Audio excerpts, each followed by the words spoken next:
have all been to prison. And most of them are still awaiting their trials under Mswati's courts of law, if ever they are courts of law. Comrade, I know that some of you are members of the Pan-Africanist Parliament. And it is my wonder, Comrade Commander-in-Chief, how members of the EFF sit down on a conference table with members of Parliament from Swaziland who have never gone through a democratic elections, but they say they report people.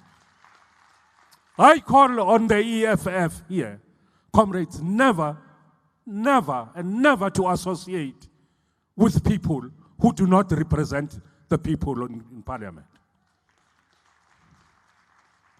We call on all our fraternal friends to help us fight this absolute monarchy and let the Swazi people govern themselves the way they want to, like all democratic and all civilized people of our continent. We have concrete strategic plans on how this solidarity would be utilized, and will present these strategic moves to the Central Command team at the appropriate time, but very soon. In conclusion, Comrade President, I, on behalf of Pudemo, Insiga Yenkululego Yamaswati, wish this assembly revolutionary success to the people of South Africa, which must resonate into the region, to the continent, and the global community. Long live EFF, long live. Long live our Commander-in-Chief, Comrade Julius Malema, long live. Amandla, Amandla, Amandla.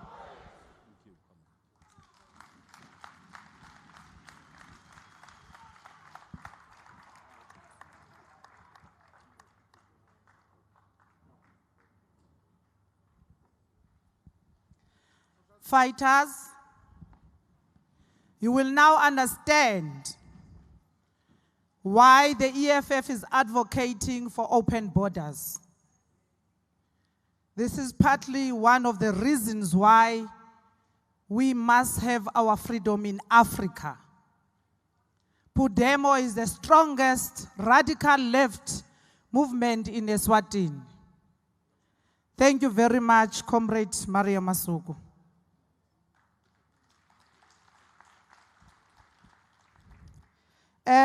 Social transformation.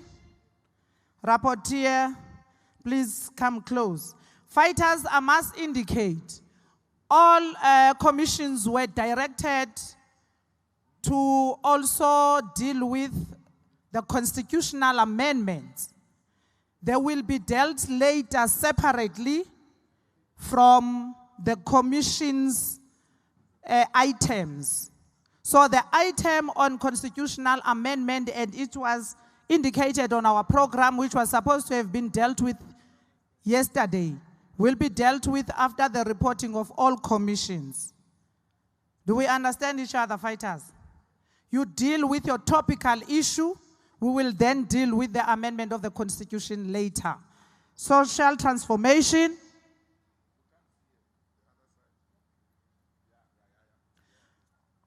Social transformation, Commissar Delisile, the platform is yours. It's an announcement. Yes, I'm giving it to you. Thank you, Chairperson. Amandla, awethu.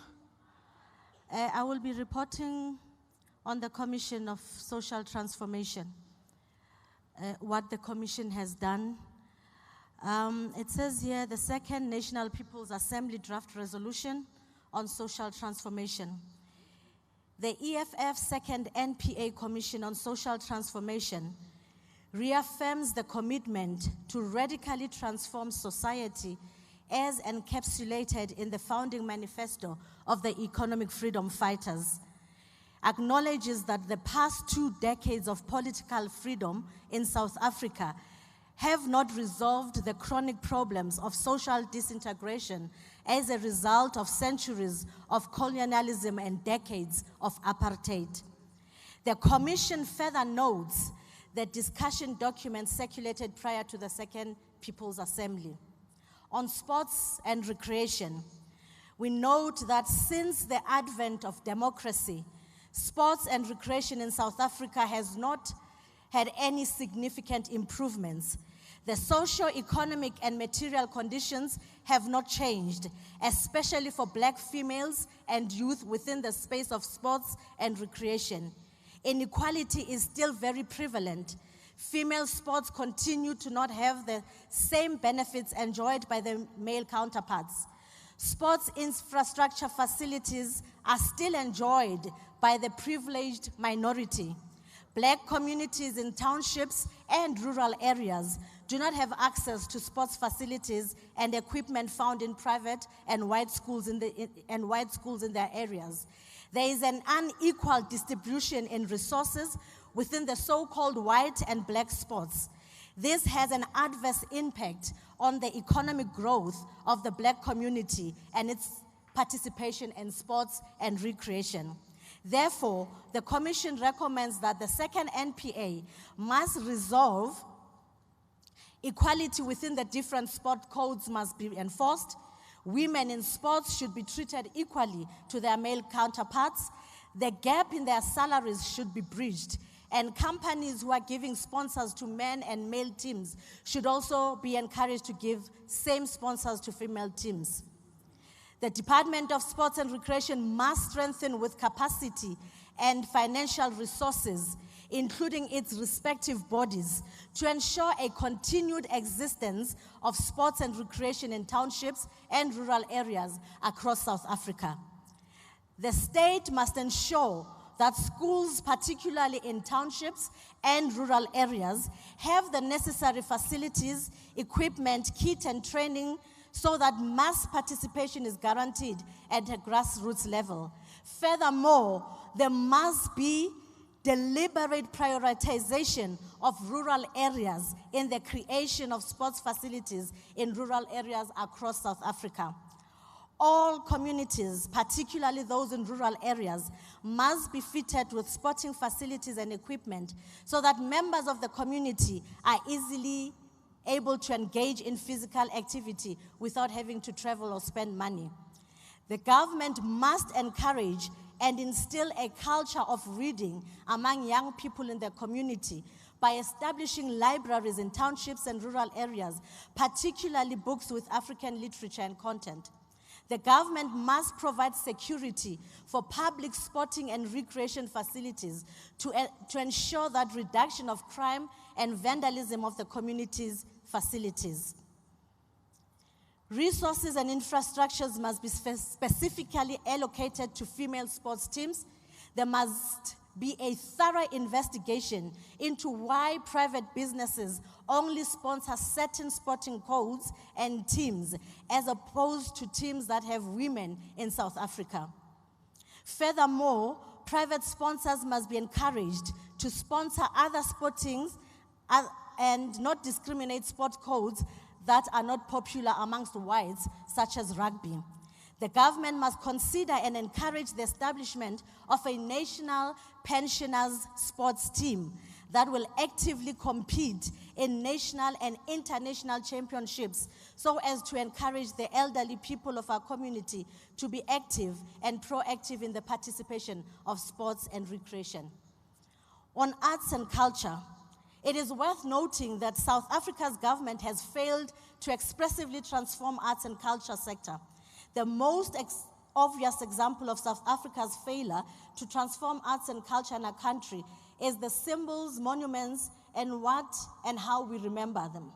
25 years into the democratic dispensation, symbols of apartheid and colonialism continue to hold places of prominence in our society. African languages continue to be undermined and neglected. African children are taught in either English or Afrikaans, thus discouraging Black children from loving themselves and their languages. Black cultural development is impeded on further exacerbating gender-based violence and violence against children.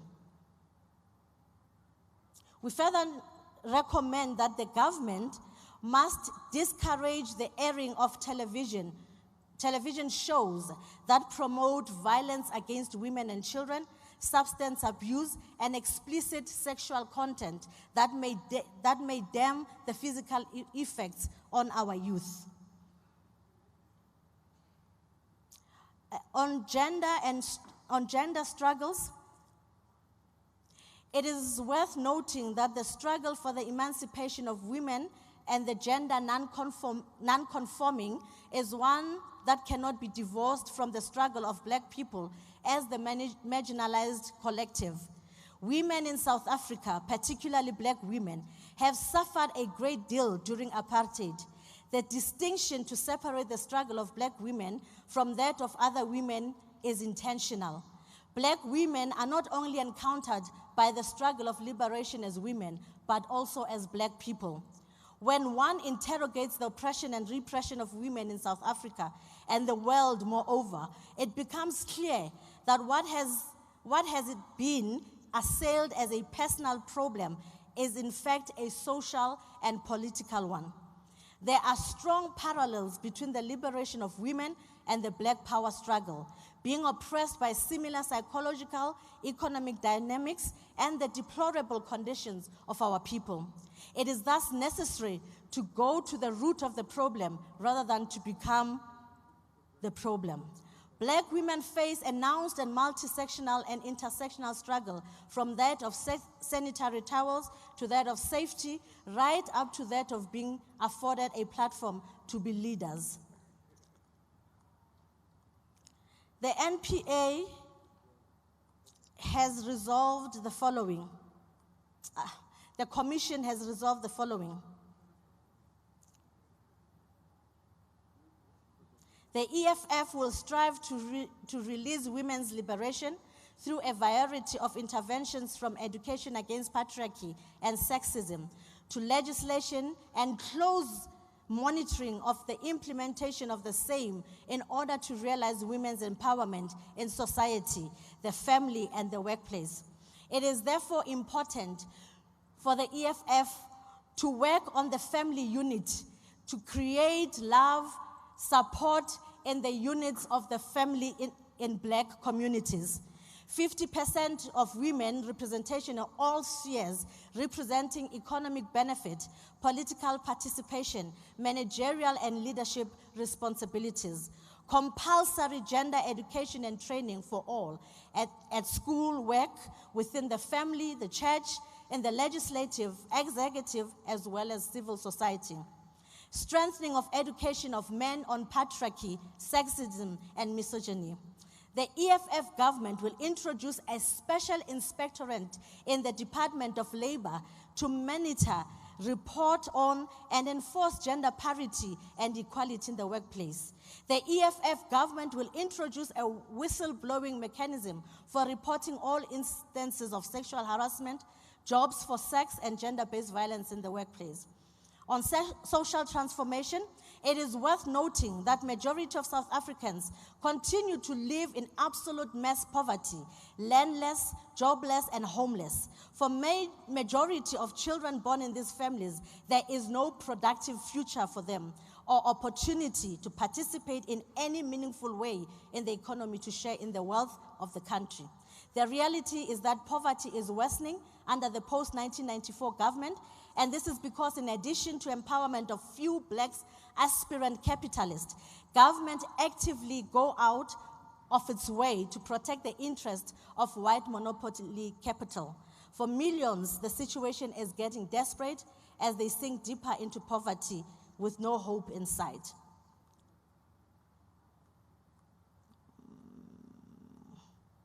The EFF and second NPA resolves that South Africa needs a coordinated and scaled-up approach to deal with poverty in such a way that all initiatives that are currently scattered all over government departments across spheres of government can be coordinated from a central point. The President must take full responsibility, and all programs related to poverty alleviation must be coordinated directly from the Presidency. The Department of Social Development serves very little purpose besides facilitating payments on grants. If grants are paid through a state-owned bank, through a network coordinate health, education, and social grants, Department of Social Department should cease to exist, and all its functions must either move to the Department of Health or in Presidency. Poverty alleviation coordinated programs must integrate other social services as building blocks. Families living in poverty must be encouraged through incentives to keep their children at school. Prevention is an important part of integrating health services into poverty alleviation programs and strategies. In most cases, families living in poverty do not have access to public health care. There must be an integration of healthcare visits linked with social grants payment points. In addition, social grants files must be linked with medical and educational information. Other services include efficient adoption, foster care or co-parenting, and guardianship services. The EFF must continue with the Liquor Amendment Bill to seek a blanket ban on alcohol advertisement and introduce new warning labels which will make the consequences of alcohol clear. The prevalence of alcohol-induced dangers to society has reached crisis point, and if there is no drastic intervention, many households will continue to suffer unimaginable pain. SAPS has failed to deal with drugs, especially in gang-ridden places. The scourge of drugs persists because there are many police officers involved in gangsterism. A special task team must be deployed to deal with gangsterism and drugs in places such as the Cape Flats in Cape Town. I submit. Thank you, Chair.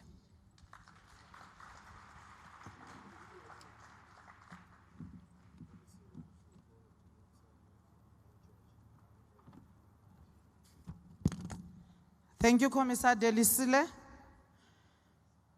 We will stick to the resolve fighters and take some contributions and additions on the floor.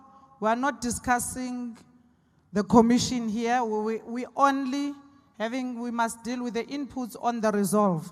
Can we have only 5 hands on the resolve of arts, sports, and culture? Any hand? Free State, there's a hand. Come to the mic. I don't see a hand on my right-hand side. There's a hand in KZN. Fighter sitting here, go to your mic.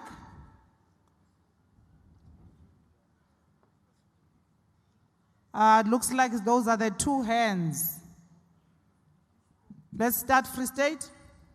Thank you very much, National Chair. My name is Hak Matorogisi Rantekane. I'm from Free State, Fezile Dabi, Mwate Sub-Region, Ward 14. National Chair, I move that there be no additions to what the rapporteur has already alluded to. Thank you very much. Fighter, we do not use such names in the conference. You must use your name.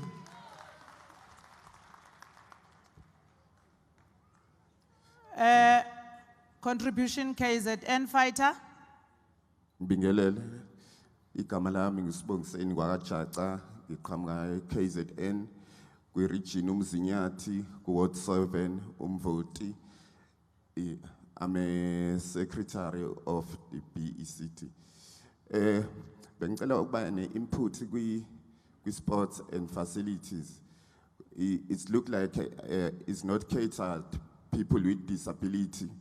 And in the commissions, I think they didn't put anything regarding people with disability. I thank you. Thank you very much, Fighter. That's a very important input. We are done. Sports, arts and culture. Do we have any other hand? At the back, right at the back, fighter. Me. You will be the last hand. I don't see any other hand. Orange t-shirt in Eastern Cape. Go to your mic. Let's go. Fighter at the back. Thank you very much, Chair. My name is Baba Sibolao from the Free State, Ward 18, that's where I reside. Chairperson, contribution regarding ex-professional players in different sports codes. You'll realize for particularly about Tobacho. Our kids are being misplaced. Kama teacher, Baba saying, football or participate in any sport code. Hence, we find our kids always in drugs. So, I suggest for ex-professional players be considered and Hobewell Department of Education to make resources available so that their role should just to take care for the kids who are participating in different sports codes. I submit. Thank you very much for the contribution. Fighter. Thank you very much, Chairperson. Congratulations for nomination. I think we need to look at certain things, really. I support that we need to emphasize, particularly in terms of based gender violence against women. And our women are being victims every day and every morning. So we need to emphasize, as men, I can appeal to each and every man who is in this conference, that let's solidarily join hands and disperse this gender-based violence and rather look at the solution in terms of when it comes to beverages. I think we must use alcohol as socialist things rather than socialist thing rather than. Thank you. Okay, the contributions are noted. The document will be submitted. The upcoming commission, Commissar Mandisa Mashiho, and commission rapporteurs, let's please stick to the resolutions, not the noting, because all the documents have been noted in commissions and they will be submitted.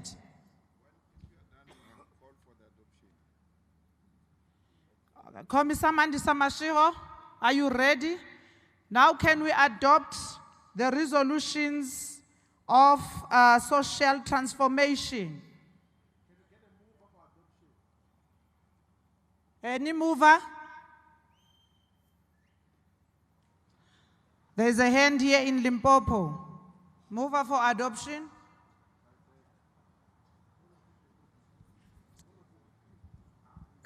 Thank you, Commissioner Chair. My name is Kamela Senator Madala. I'm coming from Ward 9 in Ephraim Mohale municipality.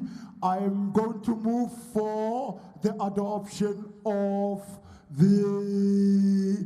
all these things that were decided upon on this social transformation process. I thank you.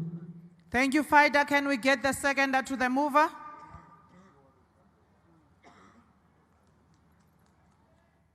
Western Cape, there's a hand with a book on the extreme right.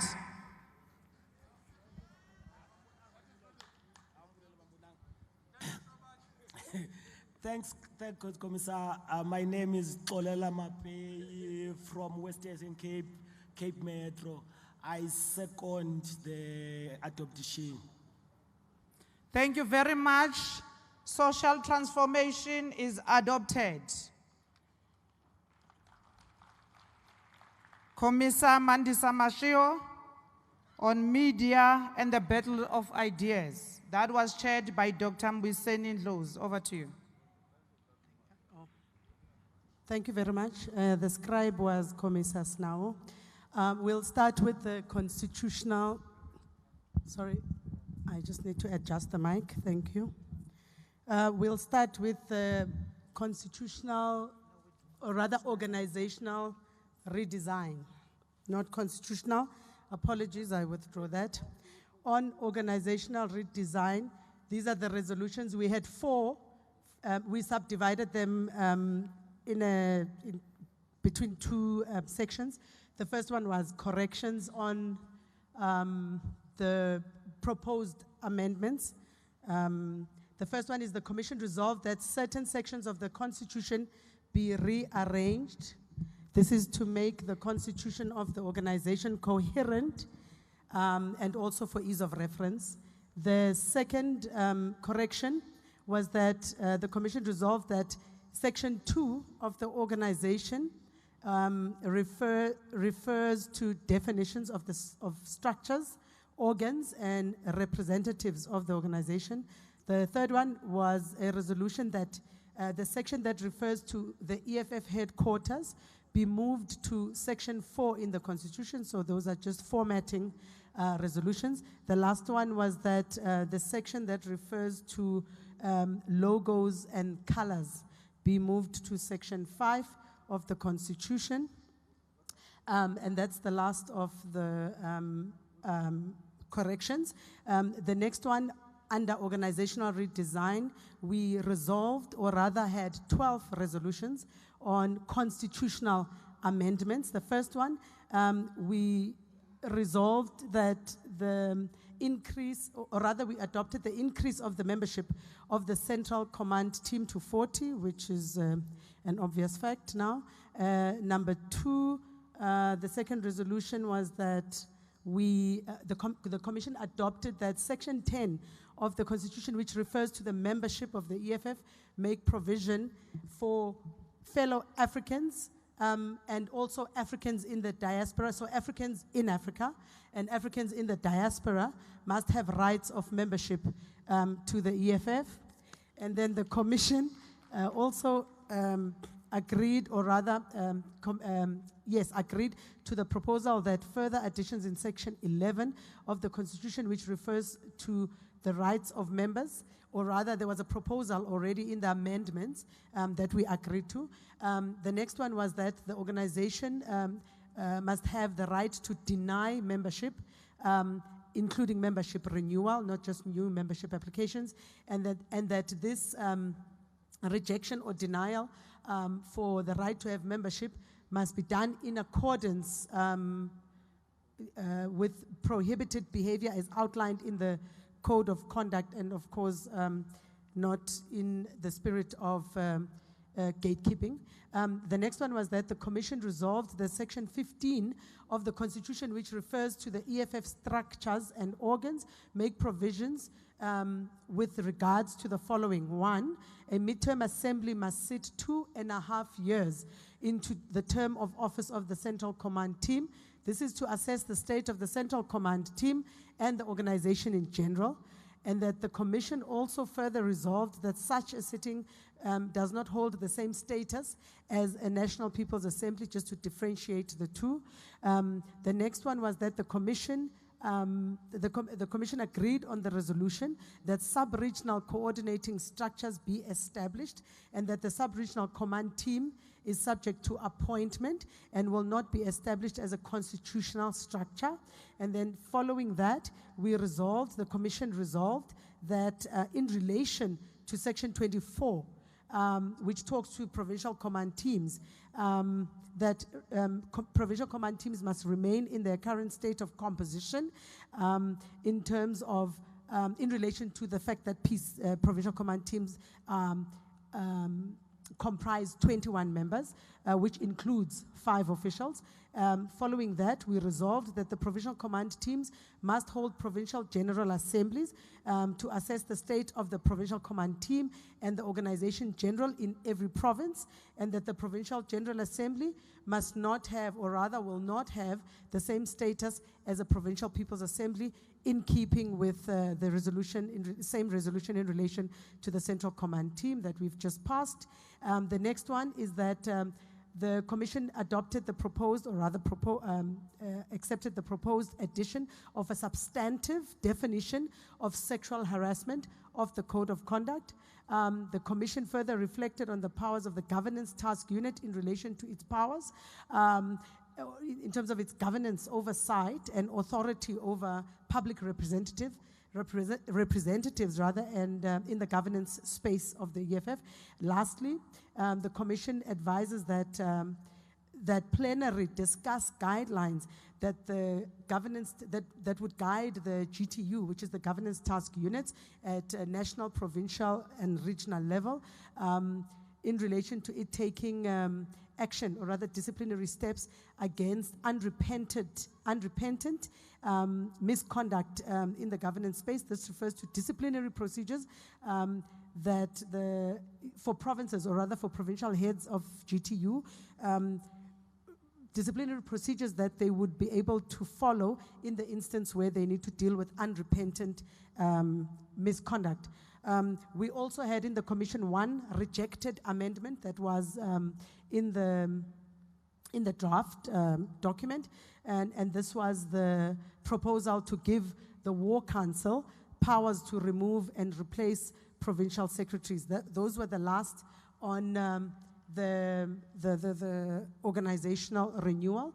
We move on now to the core business of communications, which is the battle of ideas. And the first one was on telecommunications. We subdivided the sections under this topic. So on telecommunications, we had 12 resolutions. The first one, ICASA must not auction high demand spectrum, as it will only reproduce the existing duopoly in the market. The option is to use the high demand spectrum for wireless open access network, or rather for a wireless open network model, which should be targeted for the whole 5G spectrum rollout. Not some to it, but by majority of it. Just to help those who don't know who the duopoly is in the sector, it refers to Vodacom and MTN. Secondly, we resolved that companies must be obliged to start sharing infrastructure, which means network infrastructure, with a view to move into being more service-based. There must be a single network owner and operator, multiple retail service providers that deliver services over the network. As things stand, the South African telecommunications industry is not sharing infrastructure. As a matter of fact, philosophically, the network infrastructure must be a common good, and the one is the only route to that end. So it implies that the state must obviously own the primary infrastructure, as it does roads, etc. And then the EFF, the next one is that the EFF must make use of developing communication systems and technologies within its own structures, from national to regional, down to regional levels. Obviously, that includes provinces.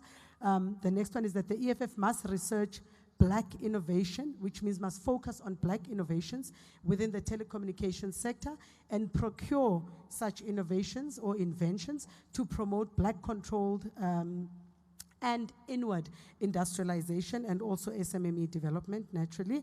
The next one is that the EFF must intensify the campaign around the decrease of data and airtime prices. In fact, that resolution specified that the EFF must get more actively involved with campaigns that out in the market space to lead to the drop of data and airtime pricing.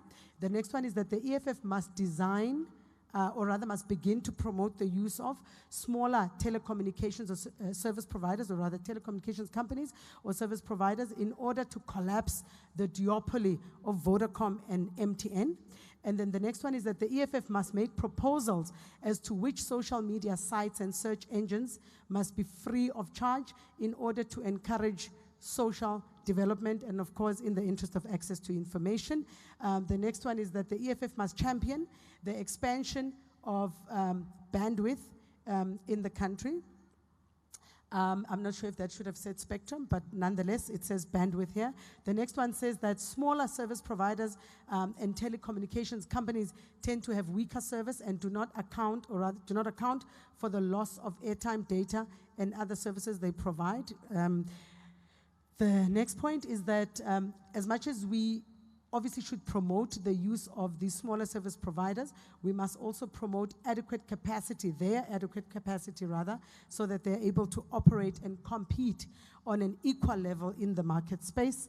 The next one is that the setup costs for all telecommunications companies must be stratified so that infrastructure can be maintained on an equal basis. And then the last point is that the Commission recommends that the EFF champions the struggle for the nationalization of spectrum, which we mentioned earlier, and that we use Telkom as a primary service provider as a state-owned company because majority of its shares are in public hands. On broadcasting, which is the next subject under communications, we resolved on the following.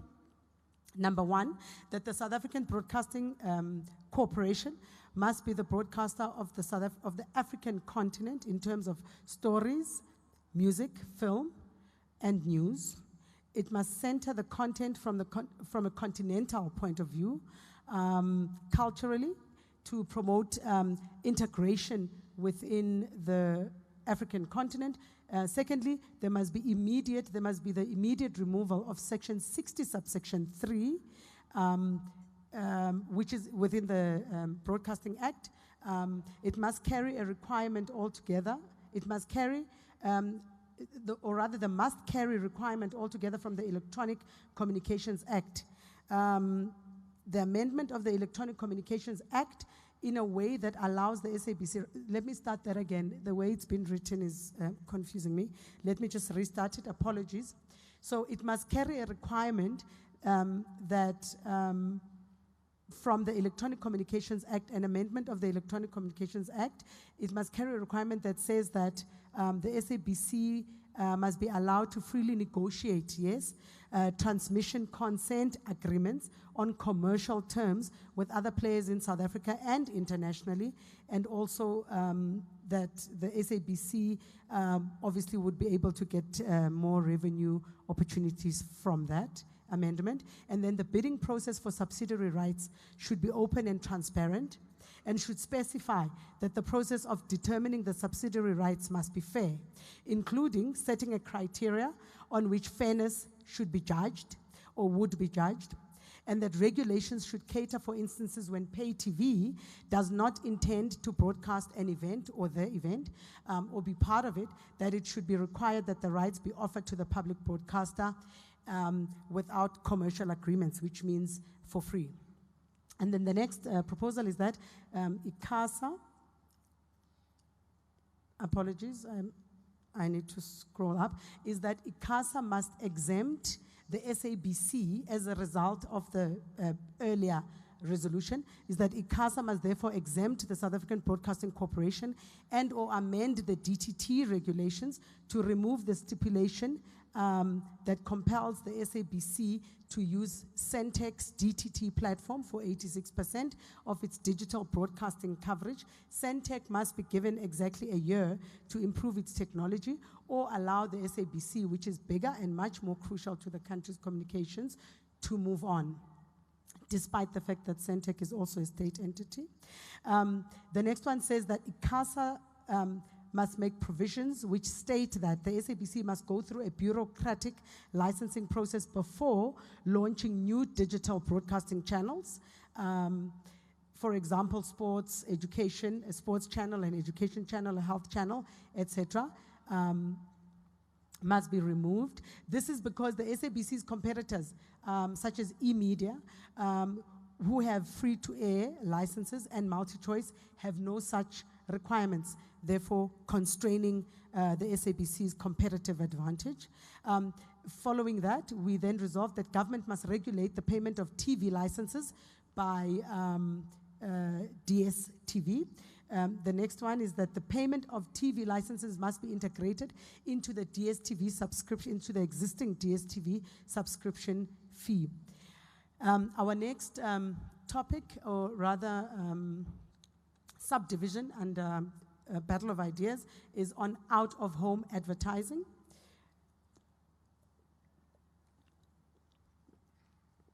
Cheers.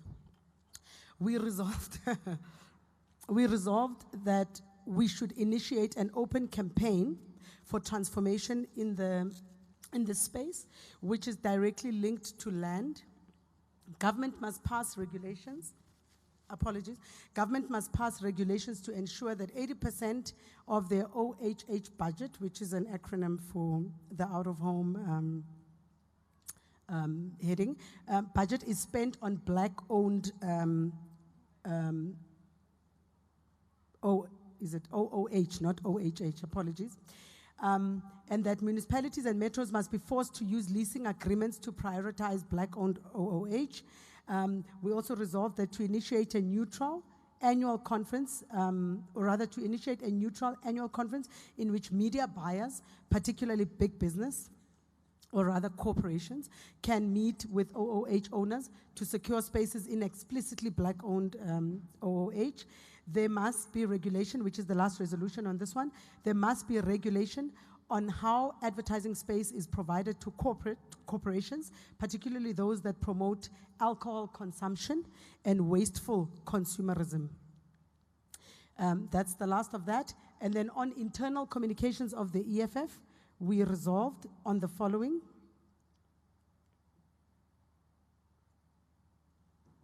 Apologies. If you give me 5 more seconds, I'll be on it. And this is the last one on Battle of Ideas. Under internal communications, we resolved that, or rather these were the resolutions, that there's been a coordinated media and propaganda war on the EFF from mainstream media. This war seeks to, let me apologize to the officials and the president and the delegation. That was the last on the resolutions. I was about to go on to stuff that we noted under internal communications. We didn't have any resolutions on that. Thank you very much.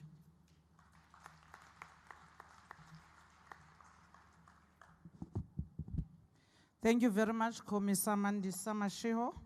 Can we get contributions to the resolutions of media and battle of ideas?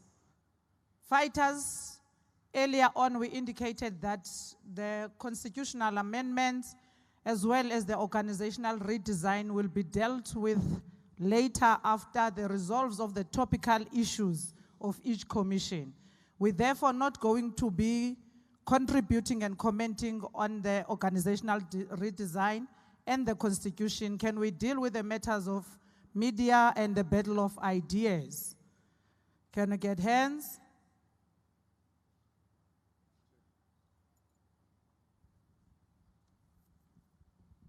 I'm not sure if I heard the commission saying they didn't say anything about internal communication. Was that the thing?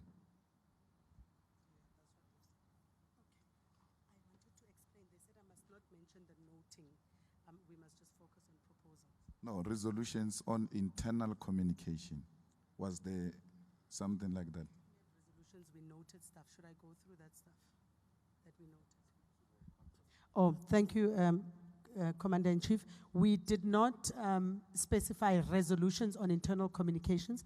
We only had items that were discussed and noted. They were not concluded as resolutions, or rather adopted as resolutions. Should we go through them?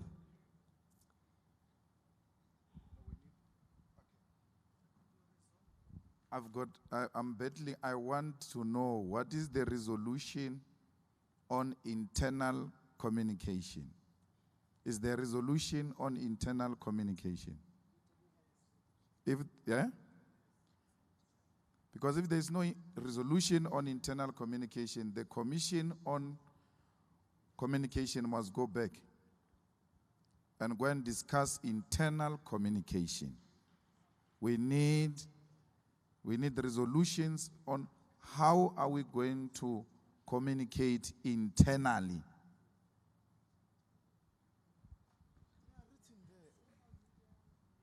Thanks, President. I don't think that the commission would need to go and sit again, because what Commissar Mandisa is trying to explain is that there were notes of the state of internal communications of the organization as it stands. And therefore, subsequent to that, there were resolutions such as, for example, the EFF must establish alternative broadcast radio.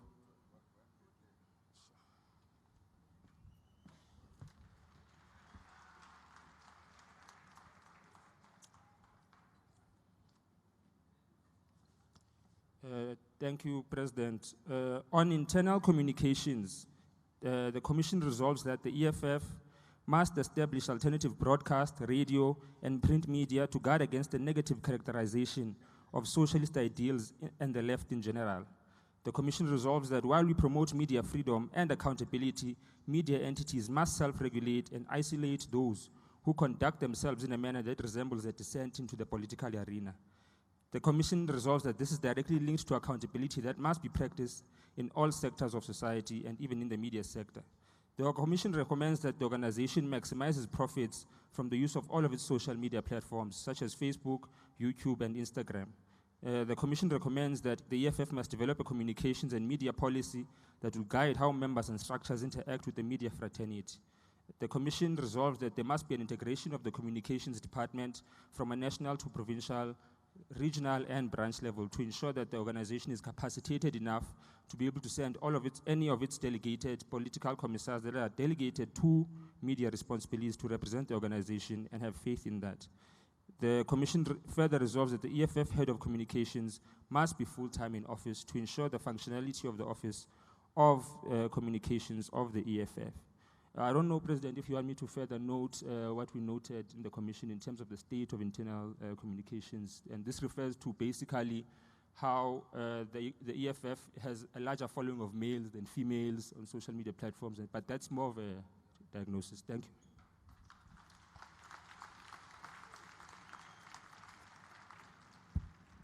Thank you, Commissar Snao. Can we get contributions on media and battle of ideas? There is a hand with a book right here. The one in the middle, one.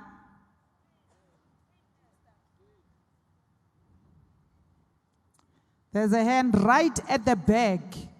The fighter who's standing, you're number 2. Yes.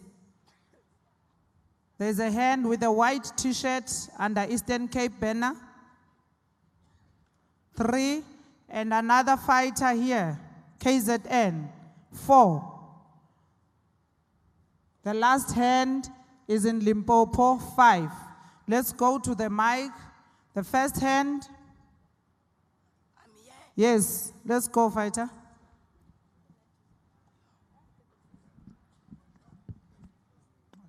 And then lastly, we will have the guests. Thank you very much, National Chairperson. I will just, sorry for my voice, it's gone. I would like to make an input on the communication internal.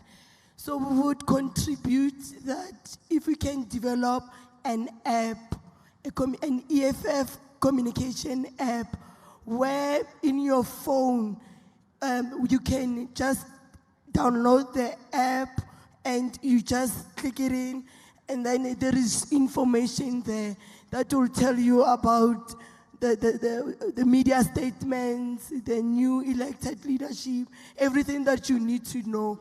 It will be installed in that app. Thank you. Thanks, fighter. The second hand to the mic, please. Fighters, let's all go to our mics. Second hand. Thank you very much. With regards to communication on digital, I will propose that the internal EFF voting processes be in line with regards to the 4IR, so that we start using fingerprint processes to vote, for the protection of individuals, and also for the transparency and democratic way in order when we do our voting or whatever implementation of structures. Thank you very much. Next.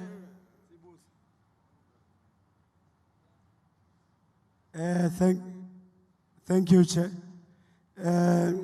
I just want to explain this you must carry regulation.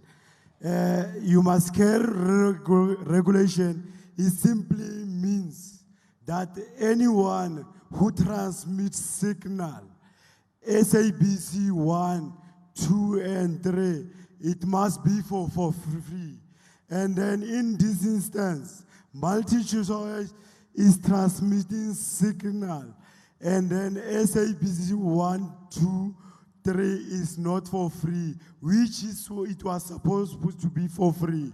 And then the main problem is that they are protecting multi-choice in the expense of SABC.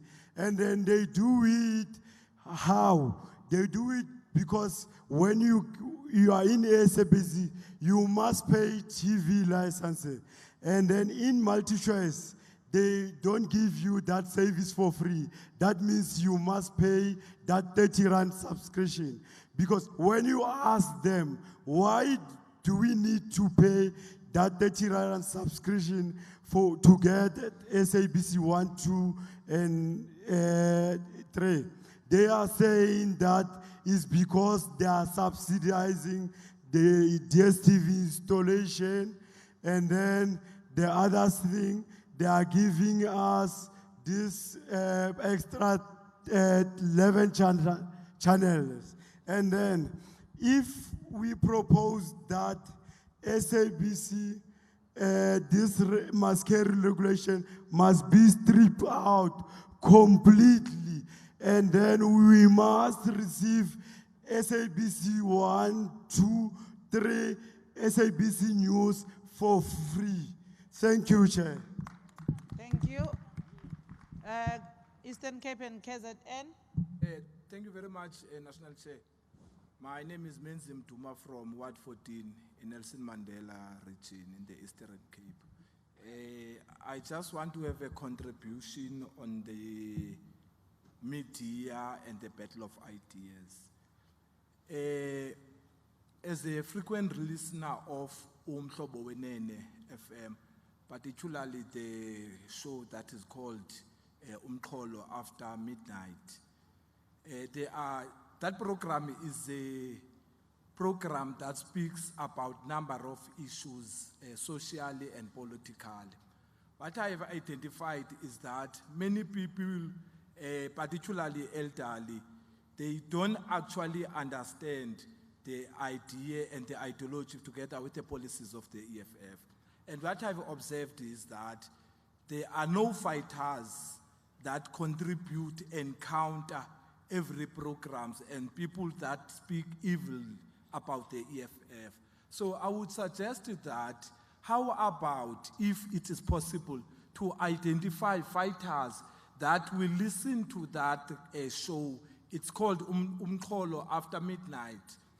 Then we'll be able to defend and articulate the position and the policies of the EFF.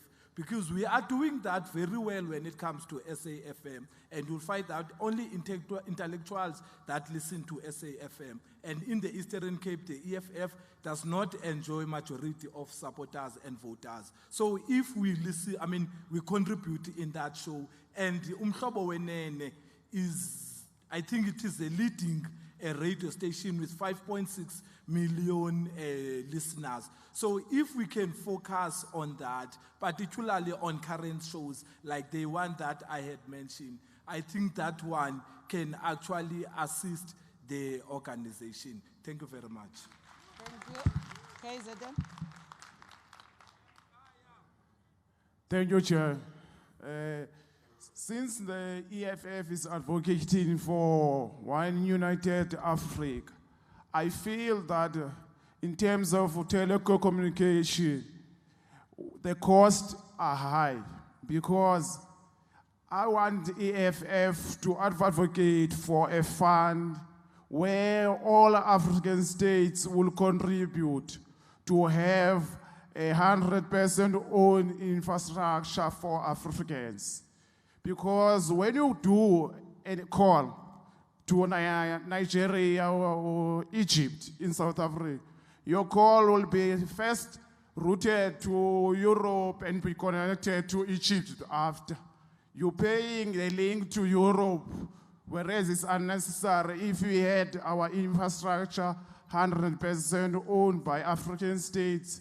But we need a fund that all the states in Africa will contribute, and the payment will be done based on the usage of that country, so that we have our own communication that link all the states in Africa. Thank you.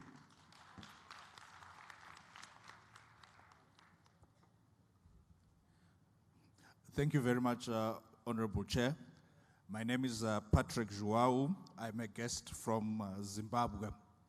Honorable Chair, I would like to recommend that the Second National People's Assembly considers resolving to institute practical measures to eliminate the digital divide at all levels of the EFF in particular and society in general, as a means of consolidating the ground towards socialist power, given the transformative nature of information. I thank you.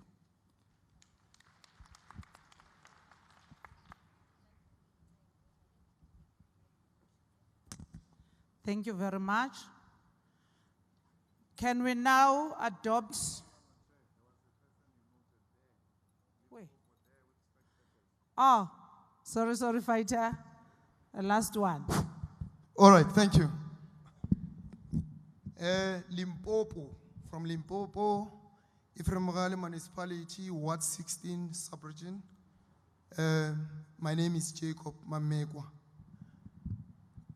Kene ke batlo tsentsha input mo tabeng ya communication, both of them actually, concerning taba ya matla EFF ka gare go di company tse dintši goba di project tse di leng gona mo e leng gore go na le babereki ba ba joining EFF, whereby rena jwale ka di leadership tša di branch le di subregion ge ba lla batla go rena ba re EFF ke kgare le nyaka le re thuše, re ya go di ownera goba borashopo re sena le union ka go no apara diperete fela ra solva mathata very simple ka go no re bona. Mara jwale re be re no kgopela gore EFF e lebelele ka leihlo le lengwe, re be le part of the policy ya documentary ya gore ge re fihlile ge ba re tšokatšokiša ba re iša kwa ba hwetše malema wa pampiri a ba emetše.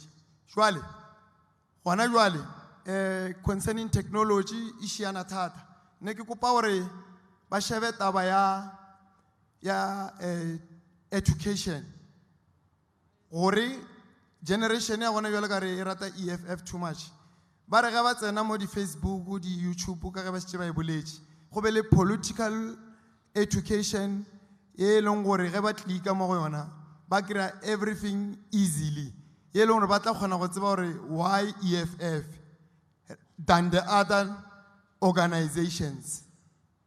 Thank you. Thank you, fighter.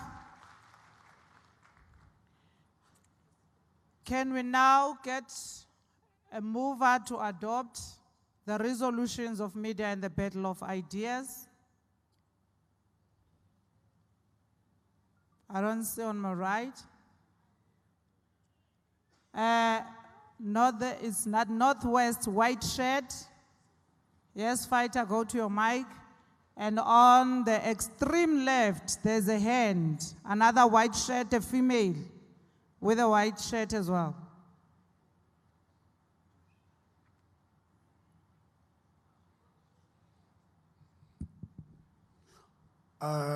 Thank you very much, Madam Chair.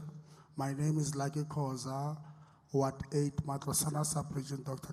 Kaunda Region, in Northwest.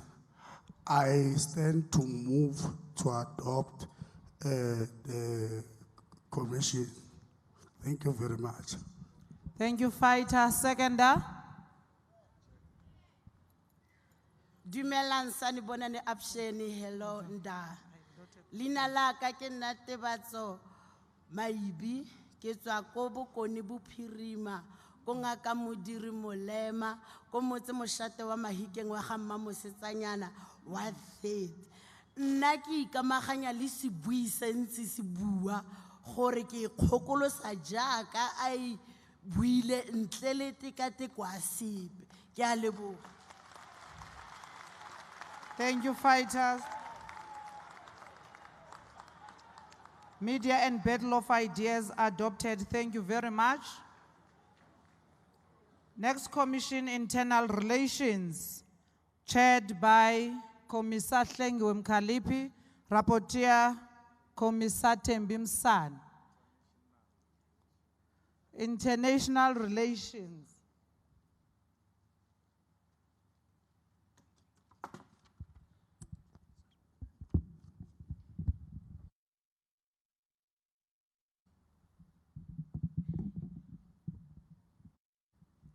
Thank you very much, Chairperson. Our committee was International Relations. The Commission observed that there are institutions in Africa that are still a problem, such as the Africa Union, especially with the way some of these institutions are designed. Some of them glorify the African borders. The Commission supports the idea that the EFF must push for the Pan-African Parliament to be an overarching legislative body for the African Union, and it must have areas of exclusive legislation making for the whole continent. By far and wide, the PAP must enact the legislative policy that will monitor the free movement of African people from one country to another. We were speaking of One Africa passport. To strengthen Pan-Africanism, all people of Africa must know their history of where they are coming from. We propose to this assembly to adopt the establishment of a political school to educate us as Africans about who we are and the struggles fought against colonialism and imperialism. This could be done by extending an invitation to Pan-Africanist scholars. The Second National People's Assembly must resolve on the establishment of the EFF Continental Council in all 4 African regions in order to have a coordinated program in realization of true Pan-Africanism. The Commission further recommends that our founding manifesto to be the basis of which all EFF structures in the continent should be designed in accordance with what we believe. This will create some element of uniformity on how we approach issues of common interest. We recommend that the continent must have one African language, at least Kiswahili, to be developed fully and integrated in school curriculums with the aim of making the language a common language of communication in Africa. This should form part of our identity as Africans. Through Pan-African Parliament as a legislative body of the continent, EFF must advocate that PAP passes a legislation that encourages intercontinental trade within the African Continental Free Trade Agreement. The EFF must seek to influence African Continental Free Trade Agreement as one of the most important vehicles towards economic integration of the continent. With PAP being a legislative body, we propose that this conference concludes with a clear mandate that within this term of office, the EFF must have exerted pressure in ensuring treaties are duly implemented. The EFF must monitor if countries are complying as required and intervene where necessary. Pillar number 6 of our founding manifesto of our founding Manifesto puts more emphasis on massive investment in the development of the African economy. We propose that this broad vision must include practical steps for the development of the manufacturing capacity of the continent and a much stronger focus on inward industrialization, which will include the construction of infrastructure to link the continent. This must entail a complete rejection of free movement within the continent of European, American, or Asian goods. The emphasis must be on the movement of goods and services that are manufactured in the continent or in diaspora African nations. Investment in the African economy would assist in the development of the country and the economic development of the African continent and would ease influx caused by economic reasons. In our quest to stimulate economic growth in the African continent, PAP as a legislative body must pass a legislation that will increase tariffs on all imported goods which are not manufactured in the African continent. In order for the continent to be self-sufficient and grow economically, we need to rid ourselves from global institutions such as the World Bank, IMF, and systems administrations programs. The leadership that is elected at this second National People's Assembly must agitate for the complete unification of the African continent, which would include one currency for all countries of the continent, one reserve bank, which will be empowered to include formulating and implementing monetary policy, promoting financial stability, issuing banknotes, and providing bank services to governments. This NPA must move and adopt for the EFF to agitate for a united African continent with one federal government, a federal army, and affirm the higher authority of PAP as the ultimate legislative body for continental matters.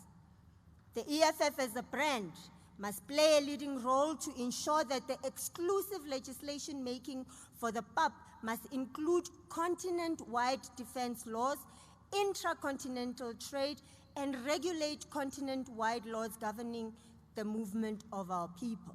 This assembly must resolve that the EFF must push for the PAP to have the authority to ratify which government is legitimate and which one is not, and this will give PAP and the African Union power to refuse the participation of unelected governments and governments that assumed power through violence in African Union and PAP affairs.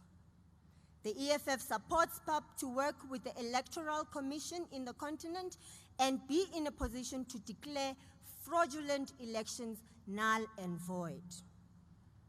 The EFF to mandate its deployees to serve within PAP, to move for the adoption of membership of the PAP to exclusively be open to democratically elected parliaments and to countries that have ratified and are compliant to the African Charter of Democracy, Elections, and Governance. The PAP should put in place a monitoring mechanism to guarantee that all parliaments that are represented in the PAP are adherent to the Charter. The Commission proposes that this second National People's Assembly's mandate the leadership to lobby other African countries that the African Court must be strengthened to become the ultimate judicial body to mediate on African affairs relating to the African Charter on Human Rights and Human and People's Rights. The operationalization of this court must mean in the short term, the sterilization of the International Criminal Court's ability to interfere in the African continent.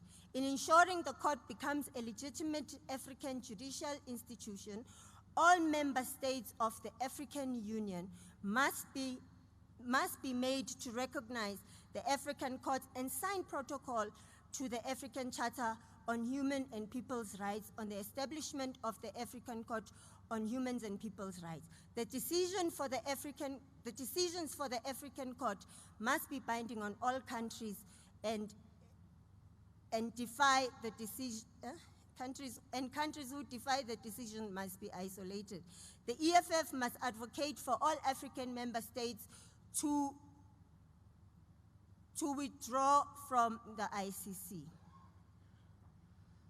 The Commission agrees and proposes that EFF must agitate for the establishment of a permanent African Defense Force to replace the African Standby Force that was established in terms of Article 13 of the Protocol relating to the establishment of the Peace and Security Council of the African Union. No foreign military forces must be allowed to intervene in the affairs of the African continent. The intervention would confirm that the narrative that Africans are unable to rule themselves and will always depend on foreign colonial and imperial forces who are bent on recolonizing the continent.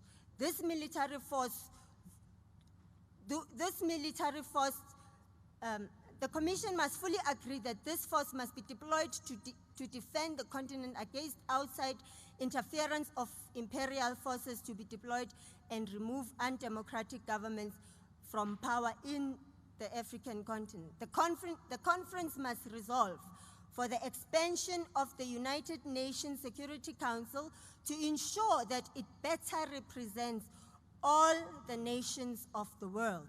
This must entail the removal of the veto power of the so-called permanent members.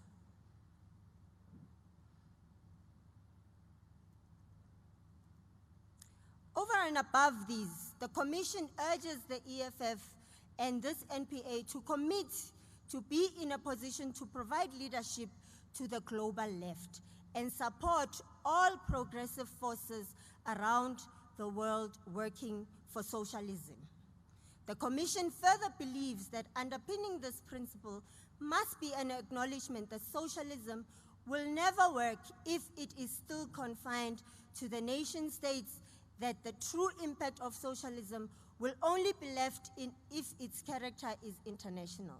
We believe EFF has the responsibility to marshal all socialist forces within the continent to embrace this socialist character, and all leftist African countries who share the same vision as us must visit socialist countries and learn how things are done. I thank you.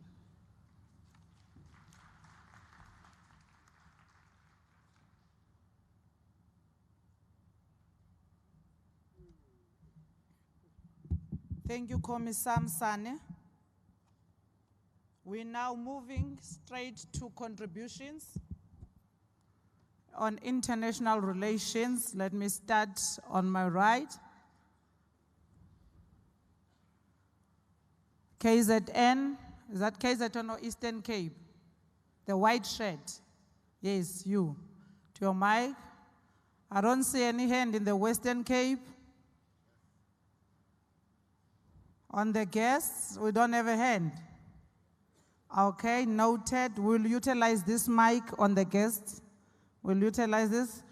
Again, fighter will be number 3. The first guest will be number 2. The other one will be number 3. To my left, right at the back, there's a waving notebook. You fighter, the waving one, no, the one behind you. Yes, that one. Do we have anyone? Bukoni Bupurim? Yes, there's another waving notebook there, and we're closing. Thanks. Let's start. Yeah, thank you, Chairman. Mine is very small. I was little. Look, I subscribe to this idea of opening borders in the African continent. But if we are realistic, we'll find out that it is only us, South Africa, that is accommodating more Africans.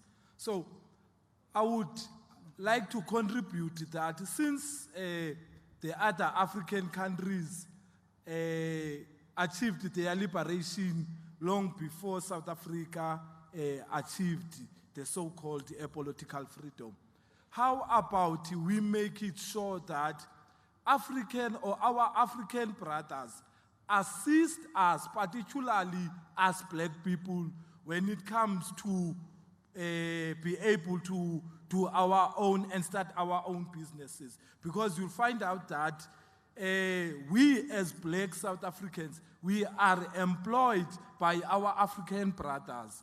If you speak about the township economy, you'll find out in number of streets, you'll find Somalian shops.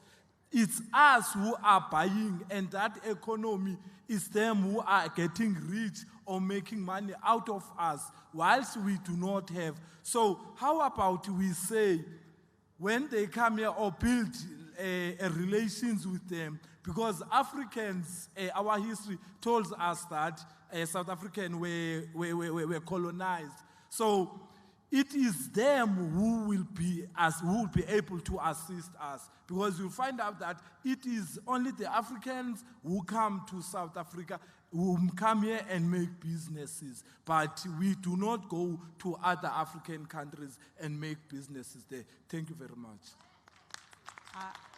The analysis there, I don't really agree. Number 2.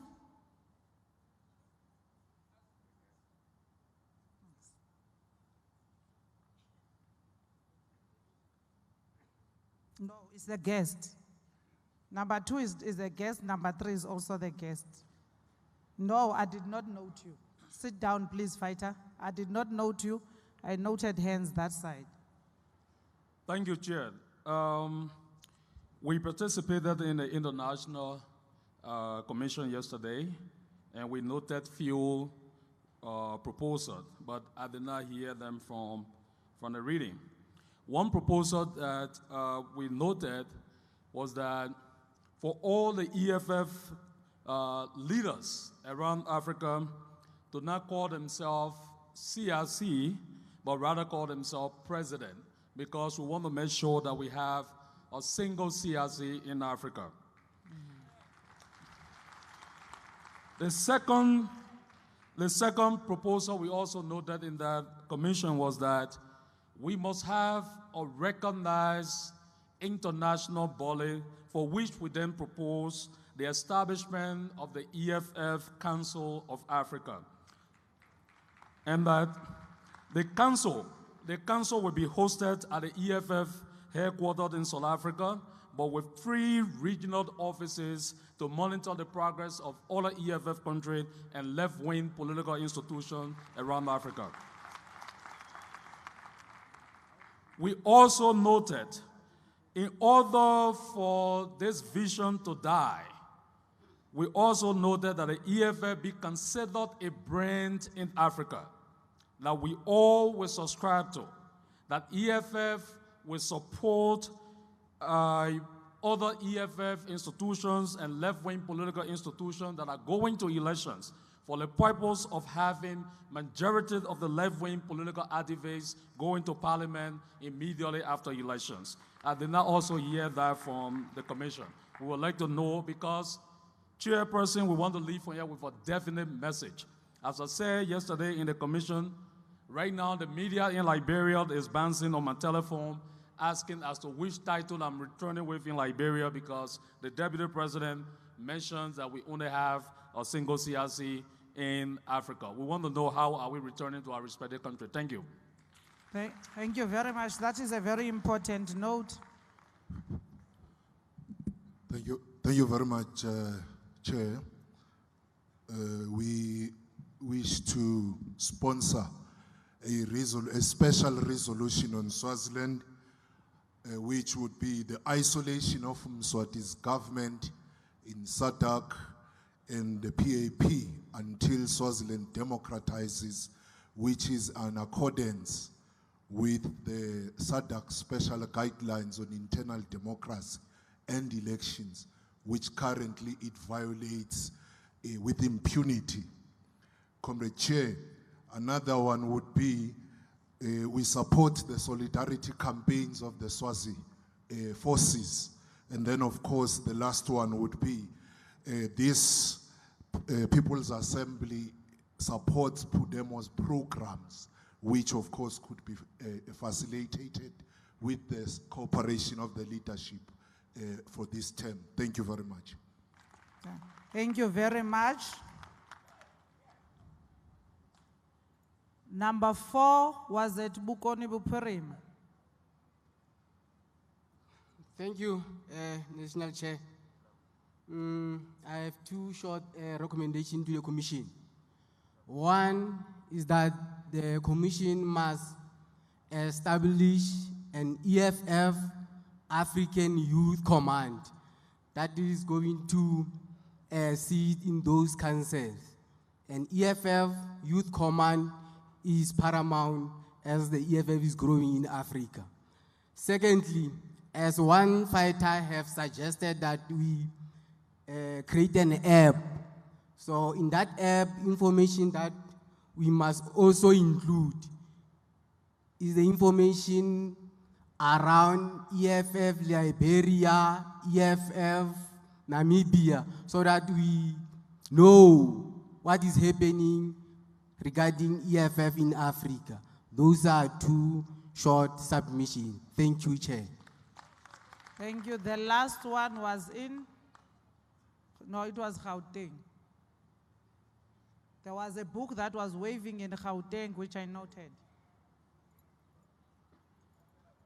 You are no longer there.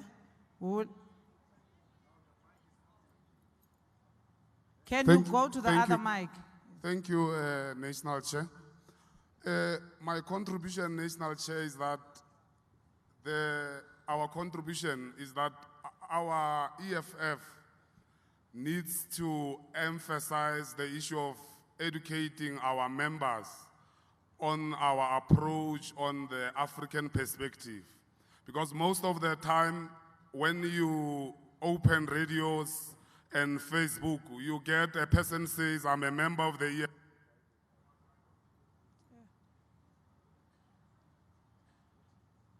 Run to the other mic quickly, fighter. Thank you. So most of the time, you get when you see protests of xenophobic attacks, you get fighters wearing berets and all that. So we need to come down in branches and educate our brothers and sisters and members of the EFF that the self-hate won't help us with anything. Because most of the time, our Buladi radio station, you get a person says, I'm a member of the EFF, but I don't agree. I think the foreigners must go and all that. So I think we must develop a policy amongst ourselves as leaders. If we get a leader of the EFF speaking against the program of the EFF or the agenda of the EFF on an African perspective, that person must be disciplined, because we can't have a situation where we have leaders of the EFF who are speaking against the policy of the EFF on the African perspective. Thank you. Very important.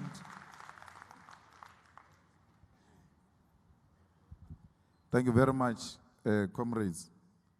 The comrade who spoke from Eastern Cape, he's got a problem with an EFF stand on borders. And he doesn't have the necessary courage to say so.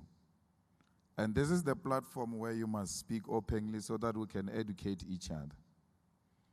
It will be politically naive for you to say you want to decolonize society, at the same time say you want the borders. It's the extreme contradiction, because the borders were imposed by colonizers. There were never borders in Africa. So the struggle to decolonize the continent in the immediate will mean we must do away with the borders. So don't be emotional about being unemployed and then you see foreigners working and you think these are the people who took your jobs. And then you want to, in the immediate, start fighting with them because white people tell you these are the people who took your jobs. There's no one who took anyone's job. And by the way, if we leaders are going to say the borders must remain, we are going to be overtaken by our people. Because our people have opened borders already. The people of Lesotho drink Mkomboti in Free State, and then cross back to Lesotho. Without passport, nothing. Ba jola kamu, ba yorobala kamu. And then when you still come and say, no, you want the border. The same thing in Mpumalanga. The Swaziland people and Mpumalanga people don't see each other as people coming from different countries. So what type of leadership are we going to be when we are behind and are led by our people? Our people are already leading us. Our people in Venda and in Zimbabwe are already actually one thing. If you want to actually see there is no difference between us and other African brothers and sisters, medicine in Venda is Mushonga. And in Shona is Mushonga. Ululating in Venda is Mifururu. In Shona is Mifururu. And then you come here, these are Zimbabweans. But you speak the same language with the same people. So, because white people told you, the way you worship your white masters, they told you that these are not your people. You are actually better than these people. But better how? Because you are both black, pitch black. The Zimbabweans and vendors, the vendors are here. The vendors and the Zimbabweans, pitch black, and then you come here and say, no, we're not the same. And then from being pitch black, you even speak the same language. You just tempt it differently. The other one says it's Shona, the other one says it's Venda. The day we open borders, the story of one language becomes easy. Because the Shonas and the Vendas, when they try to communicate, they are going to realize that they are not far from each other. So it's dialects that are different. It's not actually the language. So comrades, we have to go and defend the story of a borderless continent. Because Europe is like that. What they call it, Schengen visa. If you get a Schengen visa, you can go anywhere in Europe. When we want to do the same thing they are doing in Europe, they say, no, they're going to take your jobs. There's no black African brother who must do jobs for us. We must do jobs for ourselves and empower one another. If Somalian people are flourishing in townships with shops, they must share the tips. How do they do it? How can we join one another and protect each other to grow as black people, as Africans? If that's what you are saying, then we are agreeing. So we ought to agree. We must not see them as a threat. A threat is white monopoly capital, which must be crushed, and the shops must be given to all Africans, irrespective of where they come from.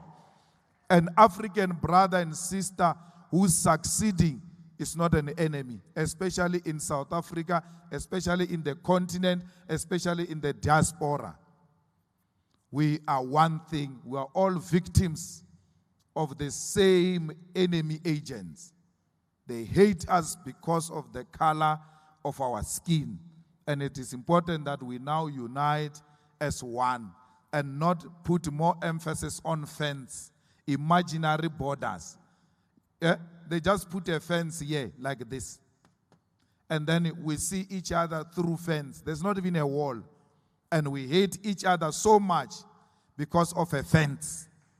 It starts here. It might not be popular because the enemy controls the mind of our people.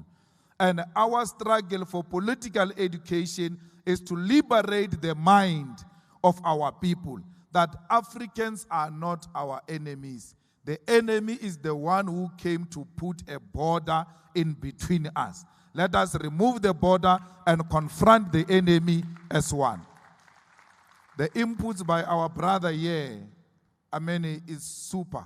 We must just find a way of, practicalizing it when we clean the resolutions it must find an expression. And I was asking them how they missed that important, input. Thank you, President.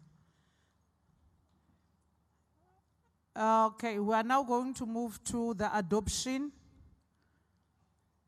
Whilst we are adopting, can we get Commissar George Rapella ready for the economic transformation that was chaired by the Deputy President? But before we adopt,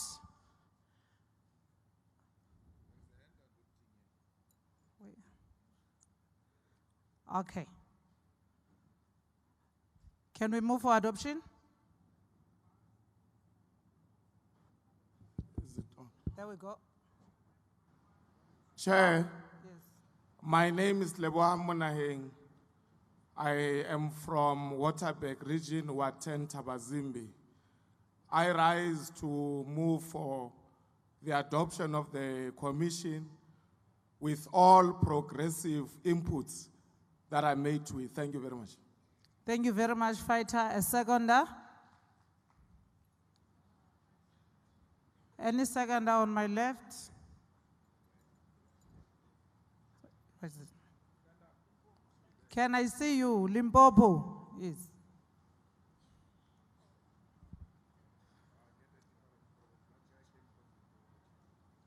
Which one? Are you also from Limpopo? Thanks, Chair. Sorry, my fighter. Wait. Are you from Limpopo? No, we can't have a same province adopting. Can I make an addition that is No, omitted? no, we are now adopting fighter. Please sit down. Okay, thanks. Can we get another province? I think that is KZN, if not Eastern Cape.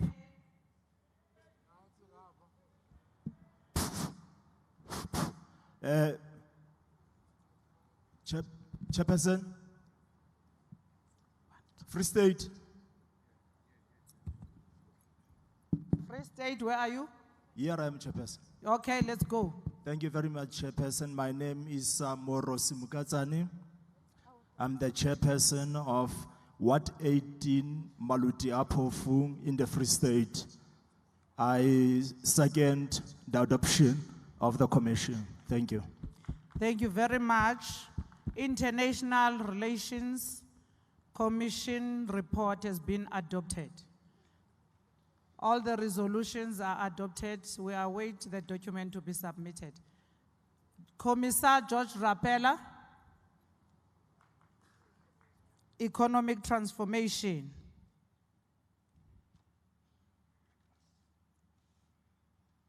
Yeah, thanks, National Chair. This is Economic Transformation and State Capacity, chaired by the Deputy President and described by Guman. We're going to go direct to the recommendations, read as follows. The Commission on the Economic Transformation therefore recommends that the second NPA resolve the reaffirm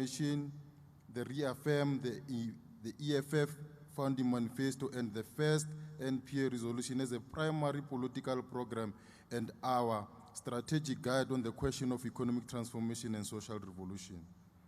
To reaffirm the first NPA, believe that through implementation of the EFF founding manifesto, cardinal and complementary pillars will require that the EFF captures political power, the state, and transformation, then transform or revolutionize the economy for the benefit of all, in particular, the legislation that governs mineral resources, the nationalization of the South African Reserve Bank, and place it under direct ownership and management of the state. To reaffirm the resolution of the EFF founding manifesto and first NPA that a strong developmental state should necessarily have the political power and technical capacity to give developmental mandates to SOEs and reject privatization of SOEs, Eskom, Transnet, Dinel, and South African Airways. Work with progressive forces to ensure that all SOEs are repositioned to play a central role in building state capacity. Introduce legislation in Parliament to establish a state-owned agency, the assets, value, and contribution of SOEs in strategic sectors as a transport, telecommunication, mineral, beneficiation, and social value infrastructure, example, water, roads, health, education facility, and dissolution of the Department of Public Enterprise. The EFF must continue to expose, reject, and campaign against independent power producers who signed contract with ESCOM to generate electricity, sell to ESCOM. Mobilize society to demand states' strategic control of South Africa's mineral and petroleum wealth. The state ownership, along with beneficiation and processing of these minerals, must form a central part of the country's broader industrialization program. Demand finalization of the mineral and petroleum bill before Parliament, which lead to ownership of oil, gas resources of the country, which exist along the country's coastline, as well as those that are yet to be discovered, must, like the country's mineral resources. To continue to call for the use of SOEs to drive the industrialization and the development of the economy, and use SOEs to ensure the delivery of service to the South African people, advocate for the strengthening of current SOEs and establishment of the following new SOEs: a state-owned roads construction company, a state-owned cement company, via state-owned bank, in particular retail-owned bank, agricultural-owned bank, house banking, and social assistance bank, a state-owned pharmaceutical company, a state-owned healthcare equipment company, a state-owned mining company, a state-owned food stocking company. To table a private member bill to legislate protection of local industry of the fourth industrial revolution from outside competition so that they are able to grow and develop without being destroyed by outside producers who have unfairly gained competitive advantages.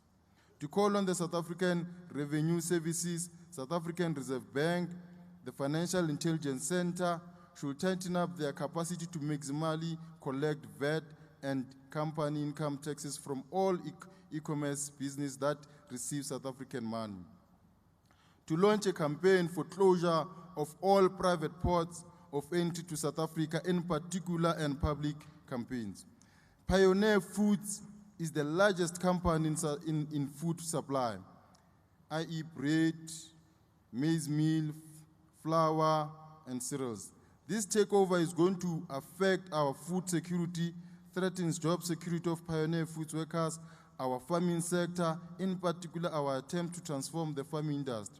The EFF must expose, reject, and campaign against the secretly engineered plan to allow the takeover of Pioneer Foods in South African-owned companies by Pepsi. The Commission further recommends that the second MPA resolve to finalize the general anti-avoidance of tax bill, which seeks to criminalize all forms of tax avoidance and illicit financial flows. Multinational companies operating in South Africa who engage in tax avoidance or illicit financial flows will have their assets nationalized and the directors jailed. To establish a multidisciplinary cross-agency task team independent from SARS and National Treasury, which will include officials from the National Treasury, Financial Intelligence Center, South African Reserve Bank, and SARS, to gather and publish reliable statistical data on illicit financial flows with legislative tools to investigate, access companies' annual reports and bank accounts. To also launch a public campaign against illicit financial flows targeted at companies involved financial illicit flows. To launch a public campaign for adoption of economic policies that protect South African infant industries from outside protection, allowing them to produce and sell industries produce that consumers are willing to buy at competitive price, with previously imported industrial goods being replaced by local-made products. To advocate for the sovereign wealth fund with the following key features. It must be relatively autonomous from political micromanagement. It must directly account to Parliament with the provision that some of the strategic investment reports are provided in Khmer. Only 15% of the sovereign wealth fund's gross profit should be deposited in the national revenue funds while the rest is reinvested. The shareholders of the sovereign wealth fund should be a combination of important state institutions and certainly not a single ministry as in the case with the majority of state-owned companies. The sovereign wealth fund should develop an investment policy which brings about a delicate balance of asset management and private equity.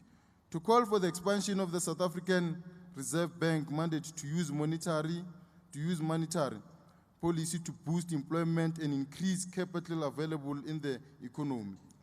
To table a private member bill to amend the Public Finance Act, Municipal Finance Management Act, to compel national and provincial and state-owned entities to procure 80% of all goods from local producers and minimum of 50% from producers, of which 50% is owned and controlled by women and the youth, and the EFF table a law to introduce a legislation for a quota of 60% on all shops to sell local produced goods and services. To advocate for abolishment of use of consultant in all spheres of government and call for the formalization of government technical advisory services through an act of parliament as a public entity and build internal capacity. The EFF must reject outsourcing of recurring services in government and launching a nationwide insourcing in government and all state entities.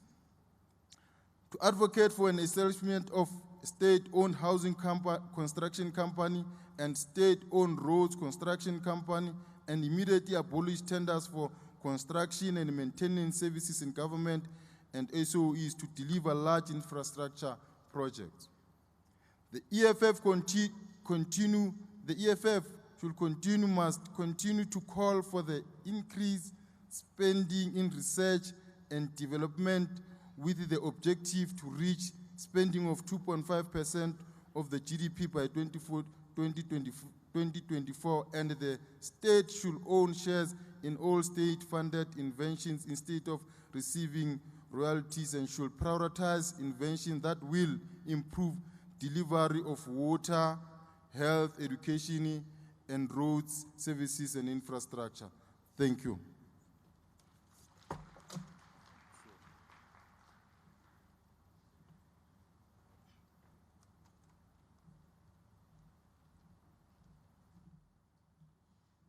Thank you, Commissioner George Rapella.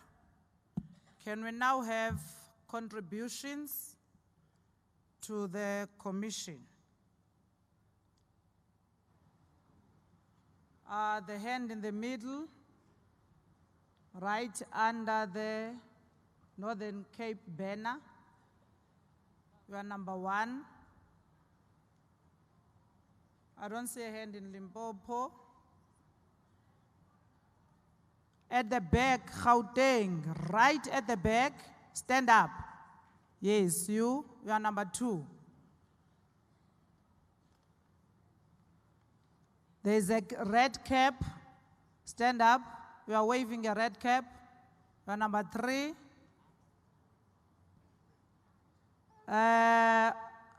On the 2 waving notebooks, the one with the red shirt, is it a female? I'm looking for a female fighter. I'm looking for a female fighter.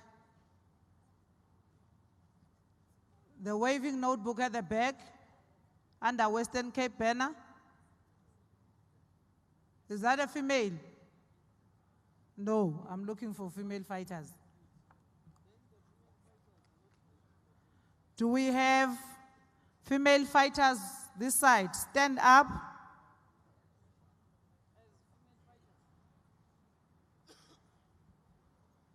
Where? I'm looking for female fighters. I've noted 3 males. Okay, let's take the red shirt. No, not the white one. The red shirt, yeah. And then under the Western Cape banner, the one who was standing. No, the one who was standing. Okay, number 1.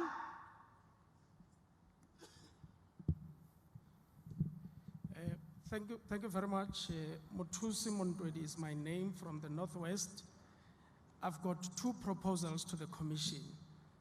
The small business continues to be central in the development of many economies. Now, small and medium business makes up to 90% of formal business and roughly contribute about 34% to the GDP. Now, the EFF in our manifesto in 2019, we noted that we must relieve small business of administrative burden. Now, such burdens that must be relieved of small business is the 2011 Companies Amendment Act. The act dictates that small companies must pay an annual return to the CIPC, failing with will result in their business being deregistered. And that, as the EFF, I want to propose that as the EFF in Parliament, we must submit a private members bill to deal with the 2011 Amended Companies Act. Now, the other last issue, Commissar, is that on the of South African corporations, I want to put a background as follows. That want to propose that, as we know, the trend of foreign takeovers of South Africa's major corporations in recent past, SAB was taken over, and the move by major corporations to relocate and invest in the West, and further noting the deal of SA's largest iconic food company, Pioneer Food, which produced staple foods such as bread, flour, maize, cereal, seeds. Further note that such a takeover of staple food producer by an American multinational will threaten the country's food security, jobs, and farmers will lead, and this will lead to profit shifting from South Africa to the USA. And this will shift research and development from South Africa to the USA. And this will also facilitate the tax-based erosion from South Africa. Now, the resolution, Commissar, is that I want to propose to this NPA that the EFF to introduce a legislation on foreign takeover to safeguard South Africa's interests. Number two is to campaign against foreign takeover of Pioneer Foods. With that, I thank you, Commissioner. Thank you very much. Well spoken. Number two. Thank you, National Chair. My name is Charles Motlaka. I'm from Ward 23 under Johannesburg region in Gauteng. I would like to put a contribution that I believe it could have been omitted, is that the EFF would like the EFF to push for the scrutiny and the support of legislation regarding the non-ferrous metals. The non-ferrous metals, I'm referring to metals such as lithium, gold, copper, silver, amongst others. We'll recall and know that these types of minerals are the ones mostly being mined in South Africa and Africa at large. And then these minerals or components are the ones that are used to drive economy and technology as a human, as it used to enhance human capacity. Therefore, to give it a simple background is that non-ferrous metals are being exported from this country into the Asia and other parts of the world to come back as products that are used in cell phones, TVs, and so forth, cars and all those kind of things.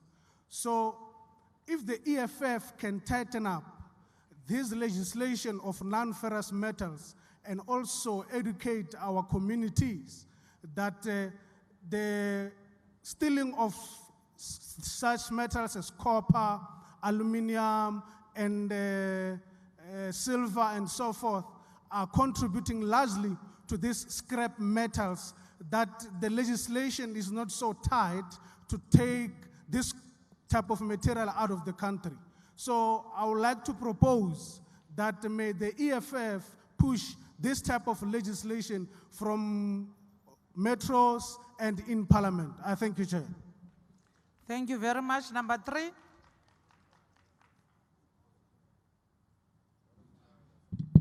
Thank you very much, National Chair. My name is Anthony Mukwanazi from Ward 25, Governing Beki, Karsibande in Mpumalanga. Anthony. My submission, I would like to propose that the EFF champions the establishment of the legislation to drive the development of the cannabis industry in South Africa. As we sit here, the ruling party has already started issuing licenses. We know that the majority of those licenses are being given to white companies.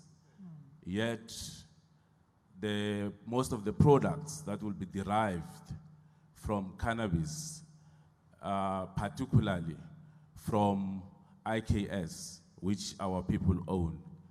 So there's danger as we sit here that our people may not benefit from this industry. Thank you. Thank you very much. Very important. Number 4.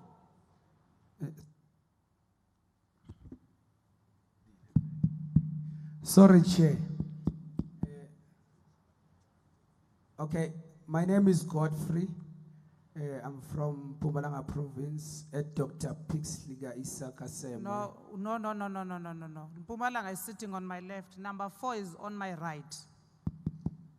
Sit down, fighter.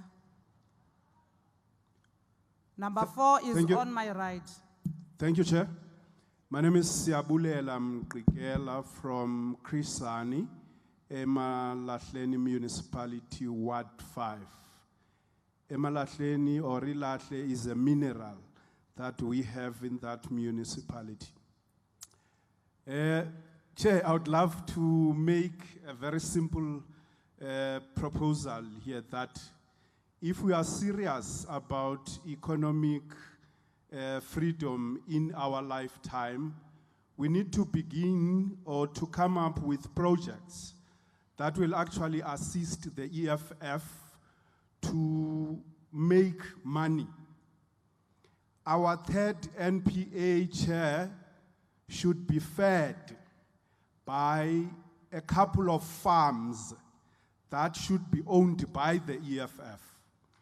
The EFF should begin to own or to make strides so as to own farms that will actually reduce the price of food for our people while also creating jobs for our people.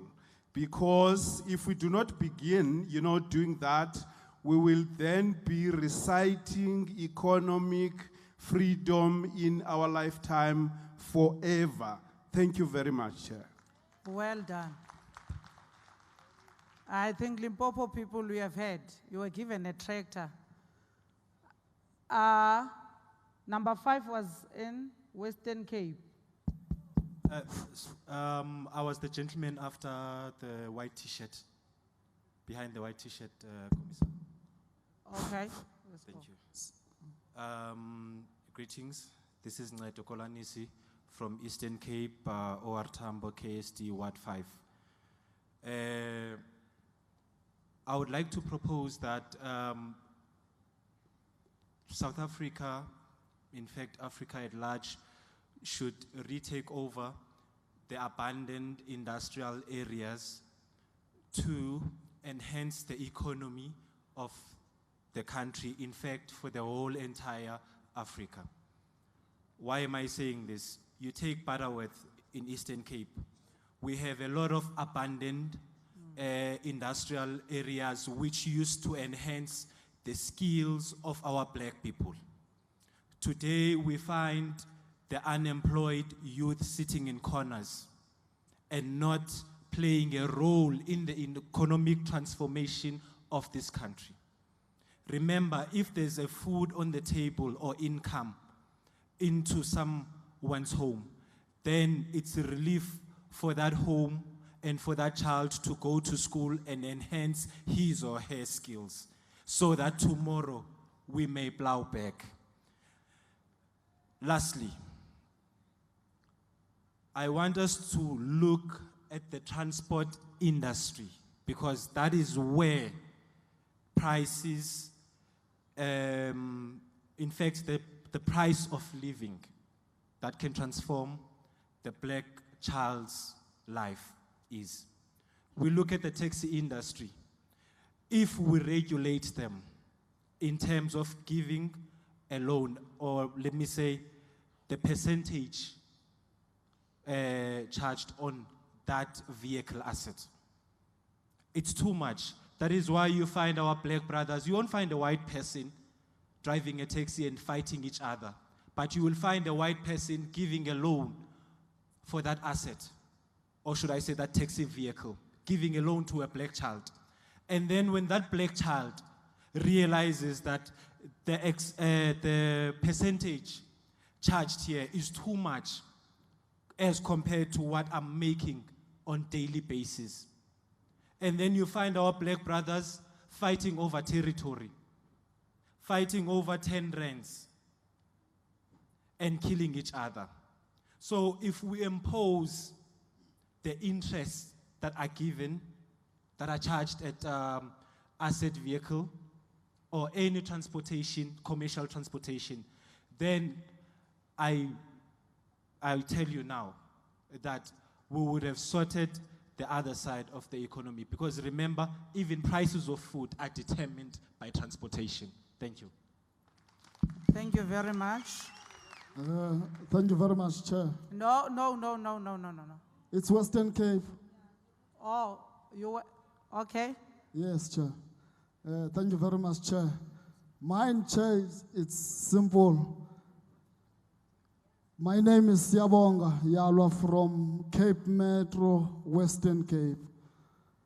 In our townships, Chair, there's a trend of malls that are being built now.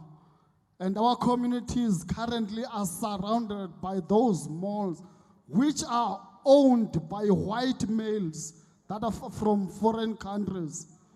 And the communities that are next to those malls are not benefiting anything in terms of dividends.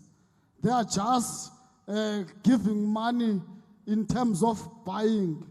And my proposal, Chair, is that we propose, whether it's through provincial government or municipalities, that we force the developers of those malls to have a good heart of sharing the shares with the nearest communities that are next to those malls. Because we only benefit through construction, but after construction, there's nothing that the communities are benefiting. So the money goes out. So we must force those white foreign males to give shares to the next communities. And goes. Thank you very much. We are now going to move to the next segment, which is the adoption of the resolutions on economic transformation. Before that, finance and fundraising, you must get ready. Komisam, you must get ready. Can I get a mover for adoption? Free State. There's a cap in the air from Free State. There's a mic on your...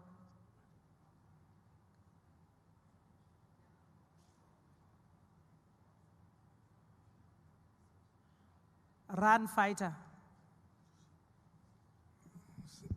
Ngiyabonga No.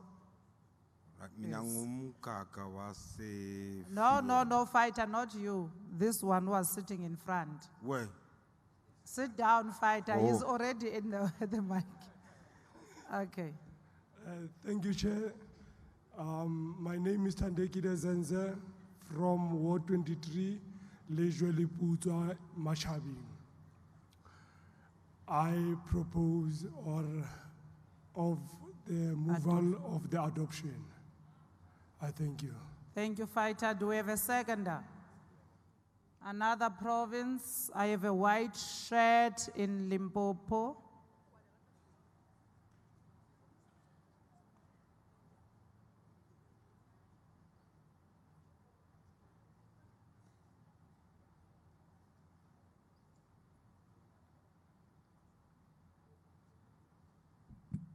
Thank you very much, Chair. I'm Orapeleng from Limpopo in Waterberg, Tabazimbi, Ward 8. I second the move for the adoption of the recommendation. Thank you. Thank you very much. These were your documents. We therefore economic.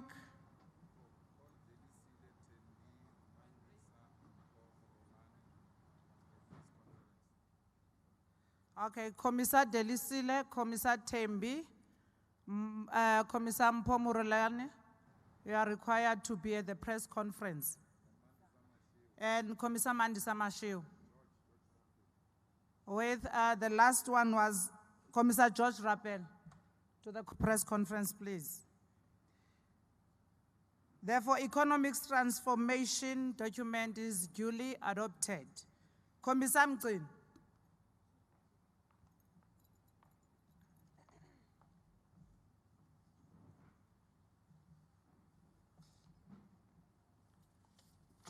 Thank you very much, National Chair. Commission on Financing and Fundraising. Mandate, what do we do as the EFF to make sure we are able to finance the revolution? Whereas there is a need of a sustained presence of the organization amongst the communities across the length and breadth of the country. Acknowledging that the continued presence of the organization amongst the people is a prerequisite to earn people's trust and confidence that the organization is only true representatives of the people's aspiration, and that this demands availability of both human and financial resource. Recognizing that there is a heightened resolve. Therefore, the committee resolves that for the organization to run effective and efficient revolutionary organization, the following should be done. There must be a full-time fundraiser to be appointed at the national, provincial, and regional levels to administer all fundraising activities. To organize, and on the branch level, to organize a donation activity to generate startup capital. A targeted strategy for hawkering which can generate the revenue. To convene fundraising talent shows, Miss EFF, sports activities, and entertainment events. Team up with established businesses to sell goods and services. On the regional level, to organize fun walks and entertainment events. Over and above this, each region must regularly host entertainment events such as bashes, comedy shows, and cultural activities. Team up with established businesses to sell goods and services. To host fundraising gala dinner and breakfast events. Hold regular raffles with prizes that may include a dinner with one national leader. Identify land for the purpose of commercial farming.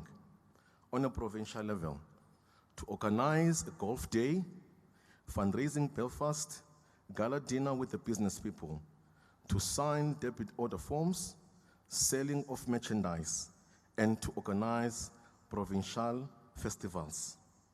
On the national level, the buying of the property for the purpose of renting to generate the revenue.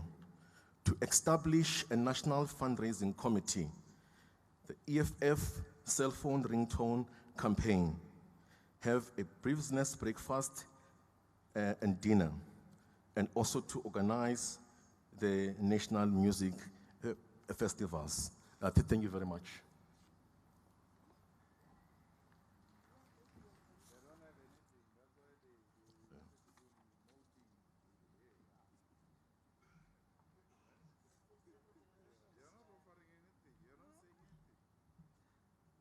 That was very quick. Can we get contributions to finance and fundraising? But the hand that feeds you owns you. So we don't want to be owned by anyone. Can we get ideas?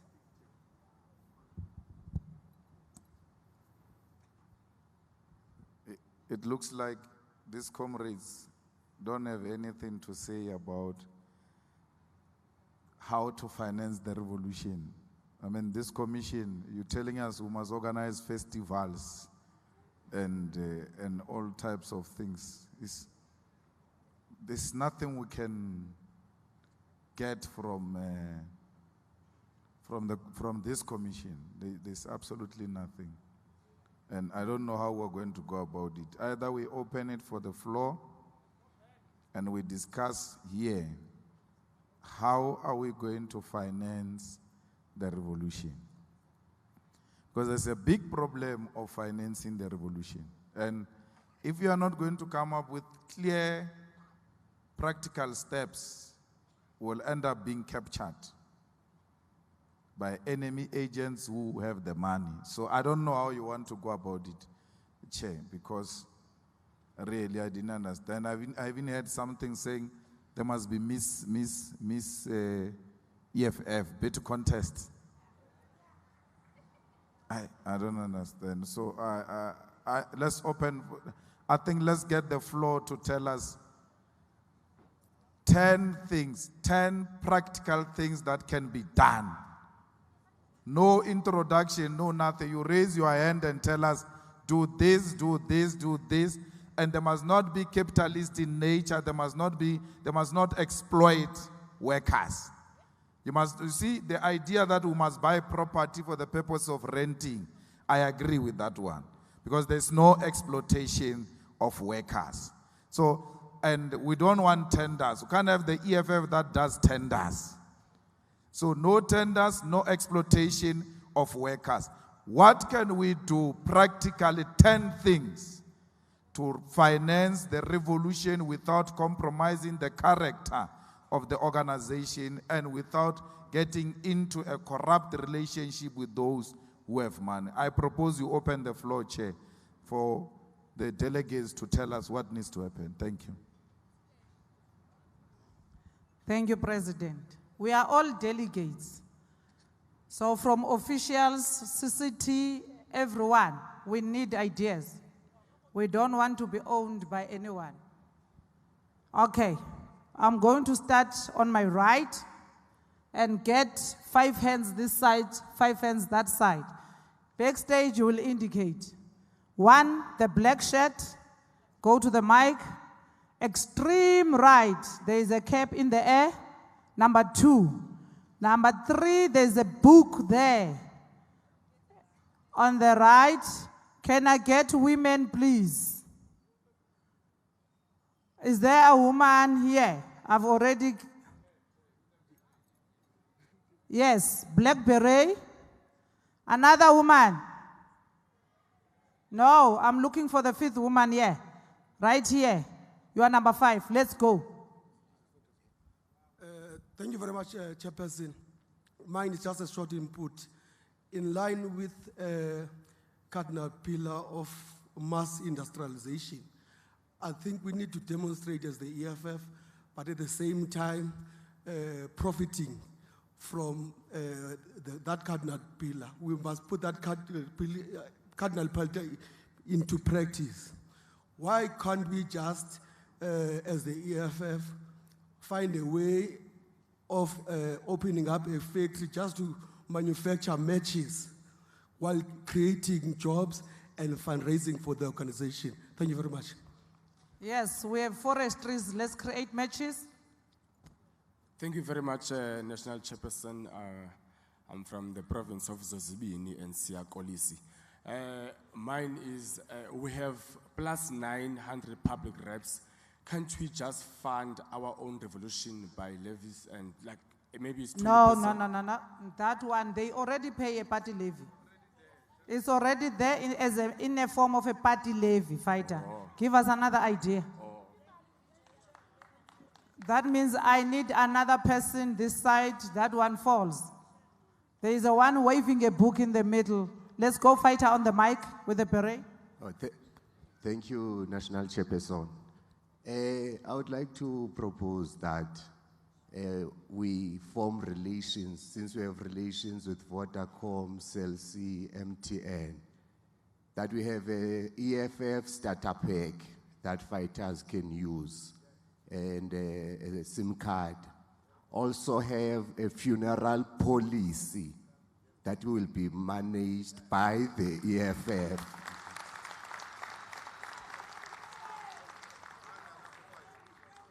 And when we speak about socialism, we should also be able to practice it at a ground level through what we call a solidarity economy, where we engage our economy.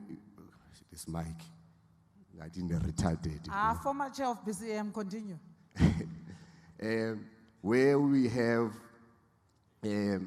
solidarity economy, where we encourage our communities to form cooperatives. I will make an example. For instance, with the SASSA social grants, 8 billion rands is spent on food from SASSA. If we can set up cooperatives at a community level where people will buy stock in bulk and utilize the economies of scale where you buy, when you buy as a group, that will be subverting the ruling, the main retail stores, because retail is the biggest industry in the country. So we must encourage our communities to form cooperatives. And that is by, if we do not do it as the organization, we encourage fighters to start these cooperatives or foundations that will be aligned with our vision to achieve socialism. I thank you. Very progressive. Number 3. I greet once more. This is Ncedo Kolanese from Eastern Cape. As the CIC has already put it, you know, Michael Schumacher once said, do not mess with the winning recipe. Now, the issue of property must be expanded to provincial and regional level. Each and every region and province must have a property that we will lease out, or should I say rent out, to maximize whatever income that was made by our CCT. Secondly, when you go down to, in Limpopo, you go down Mahuba's Kloof, Mujaji's Kloof, you find a lot of talent in terms of farming. Now, if we could fill in that gap and actually help those people there in distributing the fruit and veg that they are actually plowing, would in return putting food on the table for them, and at the same time also making profit. Thank you. Thank you very much. Number 4. Thank you, Chair. My name is Patsy Kanyile and I come from Umzangati region. My contribution to the Commission is, it might sound simple, Chair, but I think it will make a small difference to the Commission. We all know that the CCT is paying a party levy and the councillors are paying a party levy. We also, in the EFF, have many professionals and we also have many working people. of a working class. So my proposal is that as working people of the EFF, it should be a voluntary choice to contribute a certain percentage, just the way we do in churches. I'm a Christian and I go to church and I pay a certain percentage every month to the church. And this makes sense to me because churches have become so rich because we are paying a percentage from our salaries.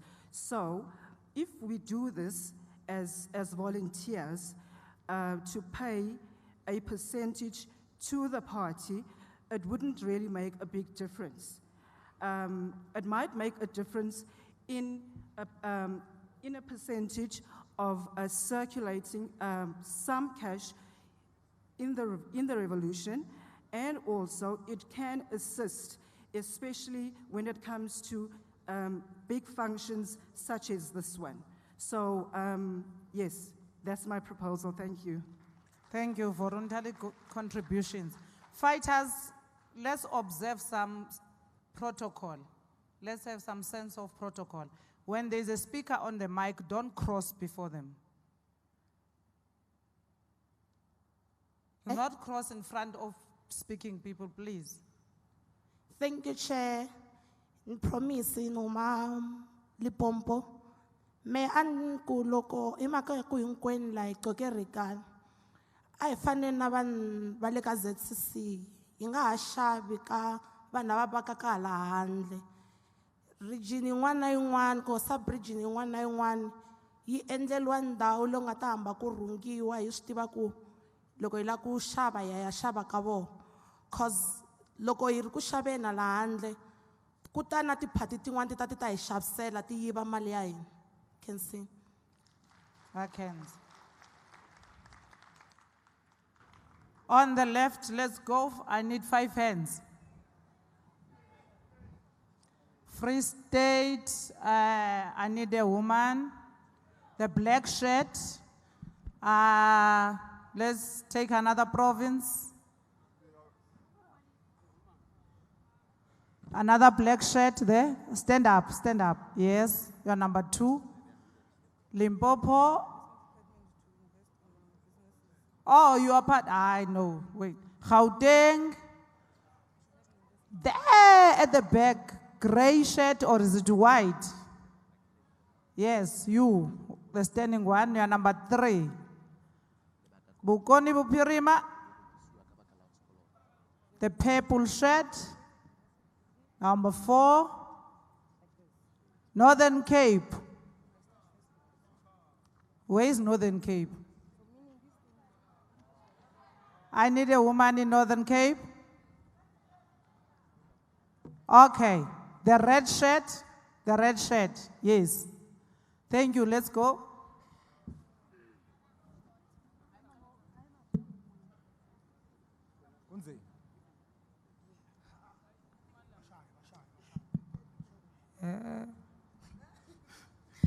Morning, Mamorena Bikani, Free State, Ward 18, Mangau, Chairperson, yeah, Ward 18. I'm going to quote from the Treasury's report on page 35.131. The organization is leasing printers. And so which means this is taking out money instead of bringing money into the organization. What we can do is we can utilize the copies, the machines, to generate money for us, so by selling photocopies, faxes, and scans. And then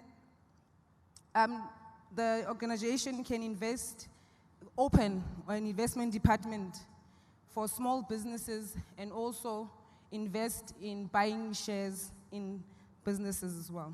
Thank you. Number 2. Thank you very much, sir. Chair. My name is Tabas Kosana Gachali. I'm from Ward 20, Elias Mutswaledi, in Limpopo. On the EFF merchandise, I think EFF should empower young fashion designers to sew and design visually appealing regalia instead of just printed t-shirts and caps sourced from unknown source. Open more EFF stores across the country that will also sell the same overalls that our officials wear in parliament and in municipalities. Thank you very much. Thank you. Number 3. 1, 2. Greetings, fighters. Upumlano Gomazibugu. I think before we get excited about property and other things, we need to acknowledge the contradiction that exists where we have our assets capitalized by our primary enemy. The banks are our primary enemy, and we need to acknowledge this fact and maybe start thinking outside the box in terms of the funding model that will sustain the revolution. There's nothing wrong about exploring an option of, for instance, formulating a bank and having a bank that will actually capitalize our assets. Bengithi good reports lapana or something that's related as well in the spirit of thinking outside the box, something related to cryptocurrency. This is a very disruptive lokunja technology konamanje that we could leverage. And I would think or hope that someone is competent in the space can develop a model where we can imagine an EFF coin that is able to allow our fighters to exchange value in some shape and form. Ufighter lapano ngicela as the last contribution mhlambe kube nento ebizwa ngecampaign of 100 people that are contributing angazi 1,000 rand, but something around mobilizing our people to say no, look, let's reach this target within a given period of time. Nyabo. Thank you. Number 4. Thank you very much, National Chair. Igama lami nguBanele Kafaku, ndisuka eNorthwest Province, eMatlosana District, Ward 25. I've got just 2 inputs to make to the finances. The first one should be, let us encourage our fighters to register the non-profit companies so that we can exploit the resources that are there, which are mostly exploited ngomagogo babelungu. Funding institutions like Oloto, NDA, and the likes are funding programs. Those NPCs can assist us to roll out the EFF programs through the funds that we'll get from these institutions. But whilst we are encouraging our fighters to register, we must assist them to register and assist them to be in compliance with the necessary regulations so that they cannot forfeit. The second one, Commissar, for future purposes, I think we have been assisting a number of our workforce with their labor matters, and most commonly we win these cases. I think we need to consider the formation of the EFF union. Now, that is on organizational redesign fight. Thank you very much, Com. Jabulel. Thanks. Next. Ardumelen rotle batlhompire. Na khanya ka eko oboroko. Ba go tota di hotele di dira madi a mangwe a mantsi thata. Mo ile gore le rona re ka ikagela di hotele tsele tsa rona go ya ka di province ka go harologana. Mo di hoteleng tsewa re hirien rona ba bereki ba EFF gore re kgone go ka bereka. Sewa se go tsa le botlhoka tiro ke o lebile go tswa go tsantsabane ko Ward 3 ko Bosmansberg. Ke a leboha.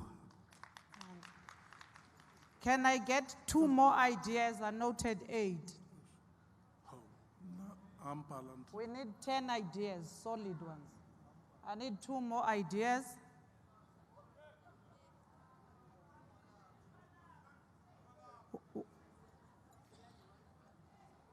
Okay, on the guests, let's use that mic. Oh, there's a mic this side.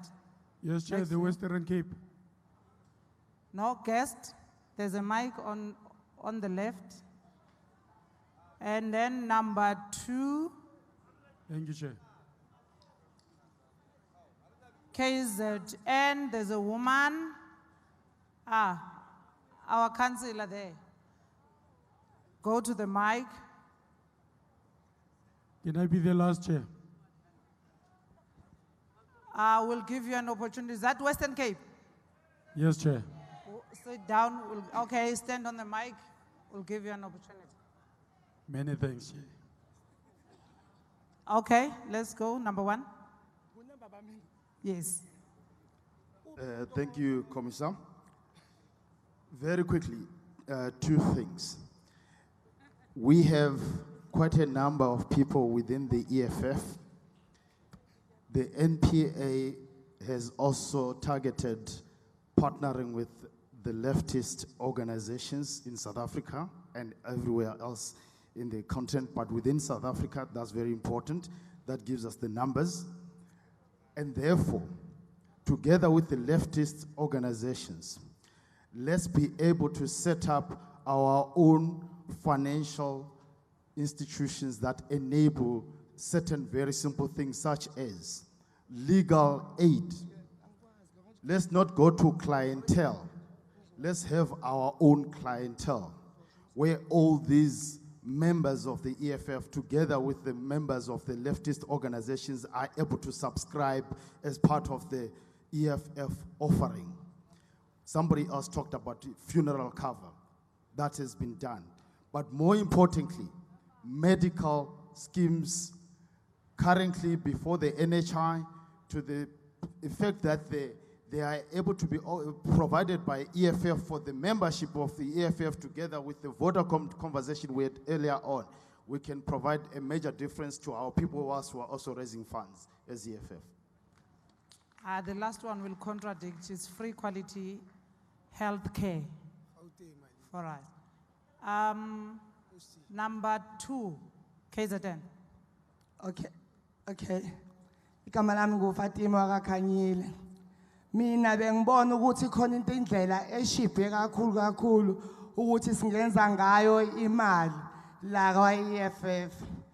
Bazongixolela ke ngoba amanye amagama engawazi. Khona ukuthi baphuza amawayini abantu angithi. Mase kuba khona amabhodlela bawalahle. La ebhodleleni ukhipha isinqa uyaliphohloza. Mase ukhipha isinqa salo.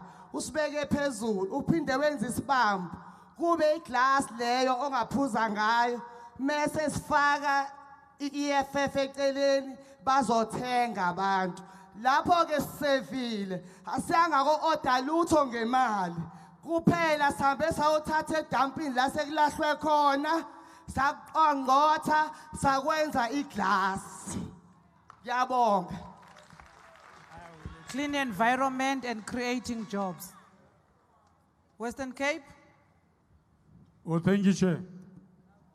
Chairperson, I think in the report of the Treasury, it was made clear that in page 12, to fundraise is very difficult.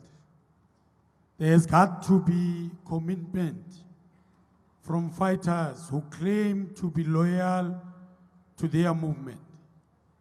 I'm actually surprised that from finance, there hasn't been any form of submission that speaks to the increase in membership to assist the revolution to move forward as a form of fundraising.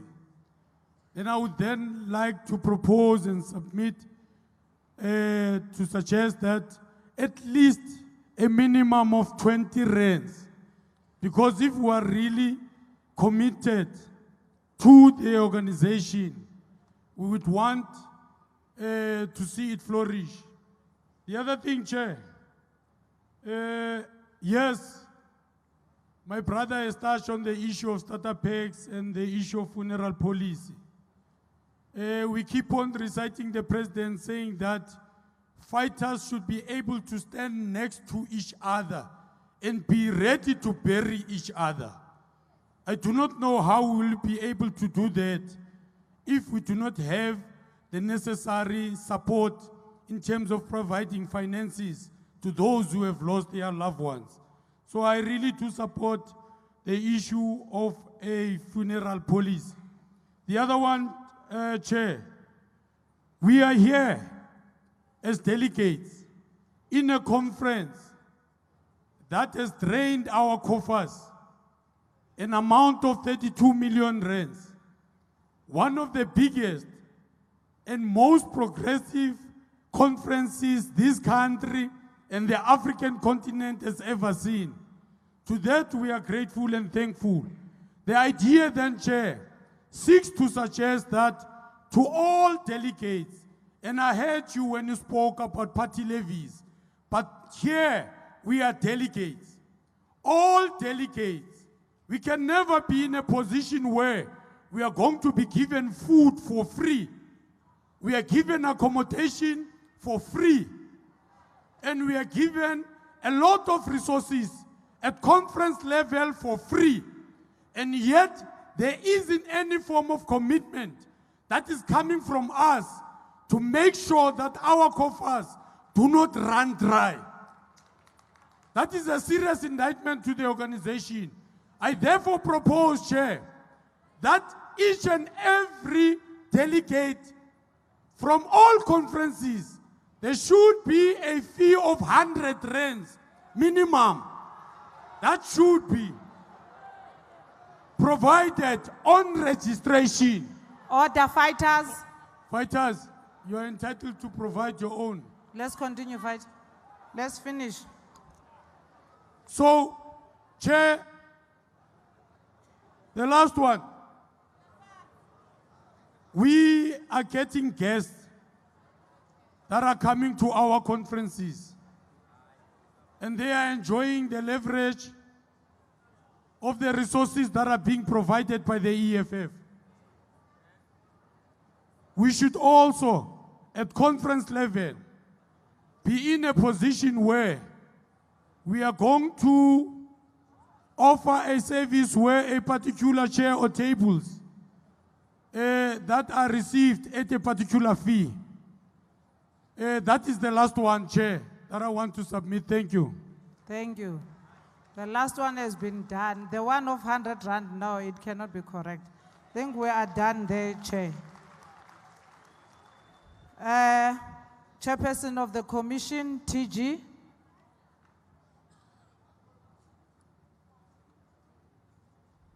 Thank you very much, Chair. Mandla, we note all the suggestions that have been made, but we would like to make a proposal to the plenary that as the EFF, we are registered under the Electoral Act as a political party. Therefore, we cannot be a revenue-generating company. We therefore propose that we establish a separate entity which will be in the form of an investment company that will be registered under Companies Act 71 of 2008. Thank you very much.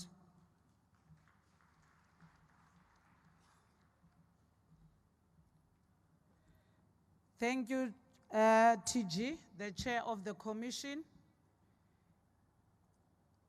With all the inputs and the ideas that were generated from the plenum, inclusive of those that were generated by the commission, can we now move to adoption? And most importantly, the last point that TG just made. Can we move for the adoption of the resolutions on finance and fundraising? Commissar Vusi Khoza, Under the chairperson, Sam Matias, on land and agrarian revolution, get ready. Adoption. Let's get a mover.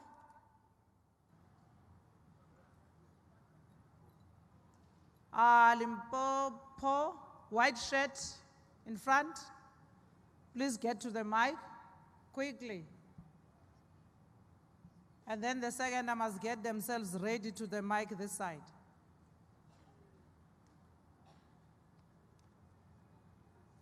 Let's make way, please, fighters, make way.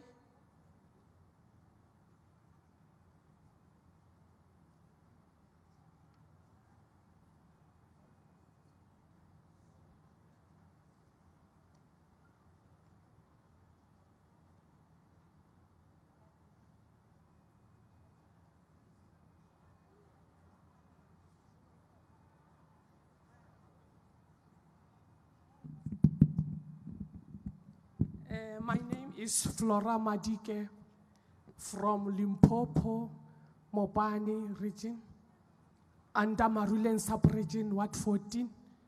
I stand here to move for the adoption of the commission as presented. Thank you. Thank you very much. Can we have a seconder? I said the seconder from this side. Black shirt. I think there's a Chris Zani councillor.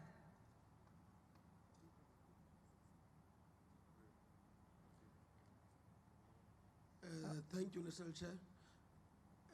Fighter Lutando, Amosi, Ward 9, Inokim Kichima, Crescent Region, Eastern Cape.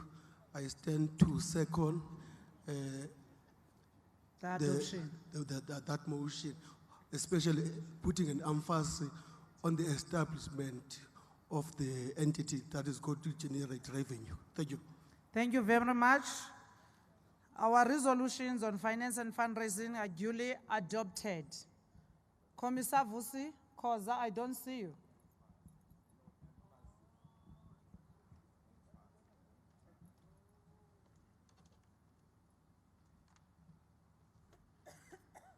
Thanks, National Chair. Greetings to the Commander-in-Chief, leadership, guests, and delegates. I'm here to report on behalf of the Land and Agrarian Revolution Commission. We also had to deal with the issue of food security. Therefore, this commission resolves to recommend that the Second National People's Assembly resolves as follows. 1, the CCT and EFF members of Parliament must intensify the work geared towards amendment of Section 25 of the Constitution.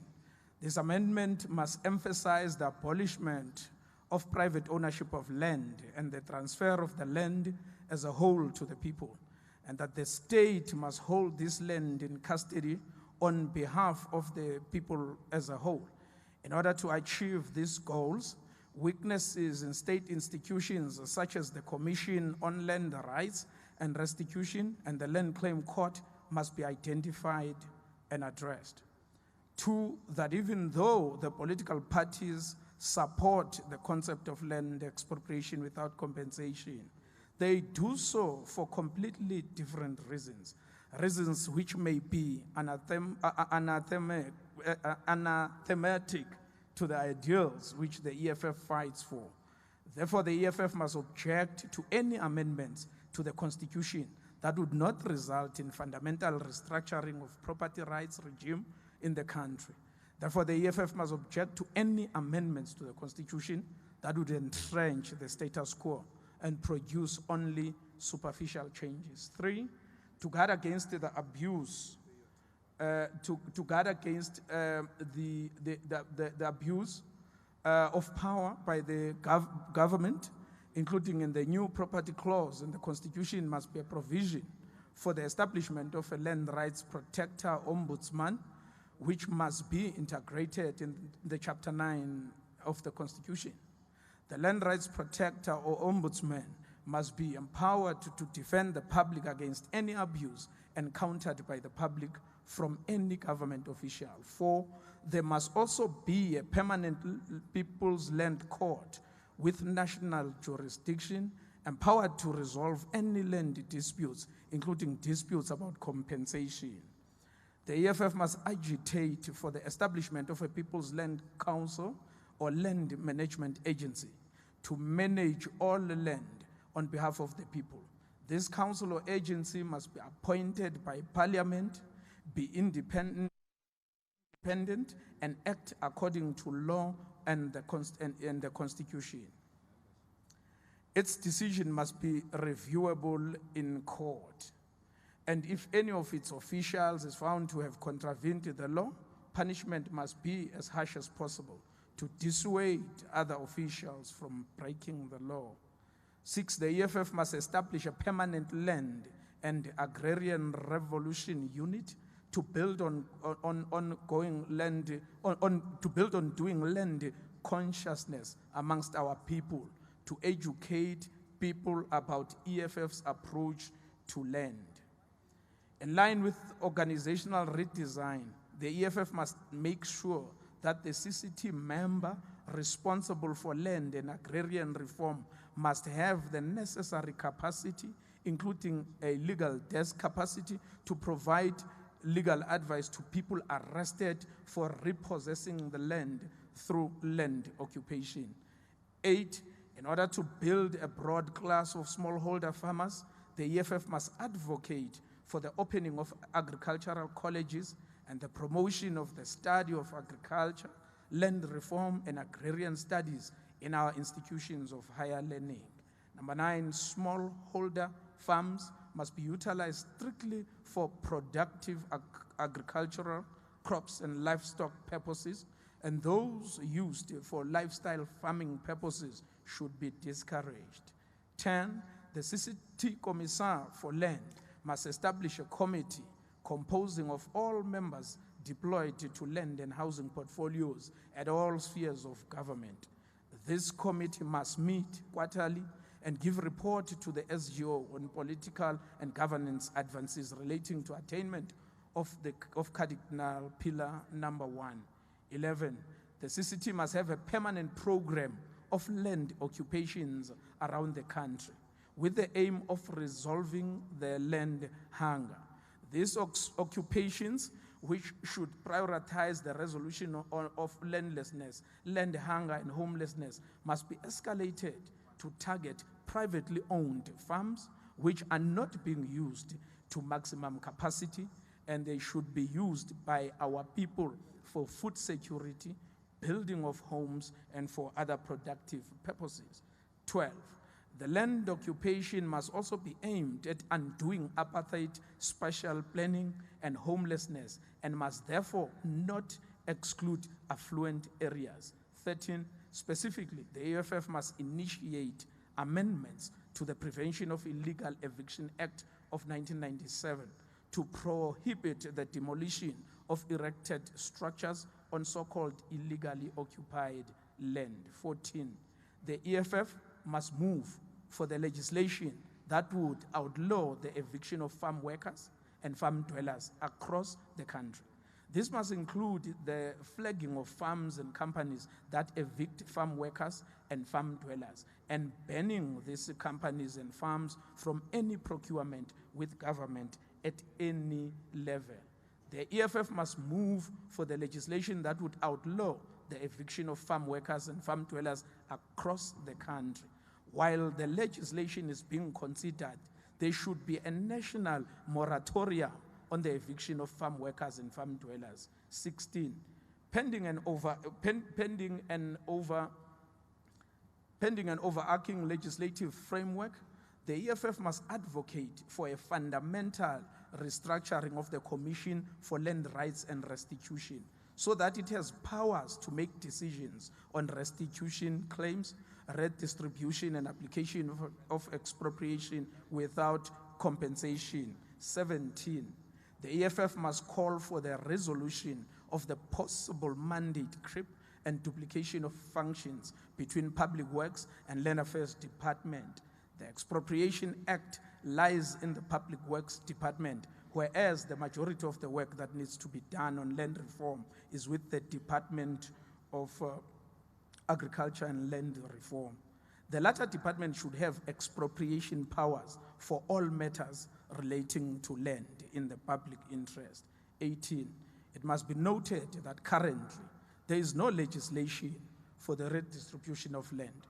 The EFF must call for the urgent enactment of a national legislation for the redistribution of land as mandated by the Constitution. The state should immediately cease with the willing seller, willing buyer practice.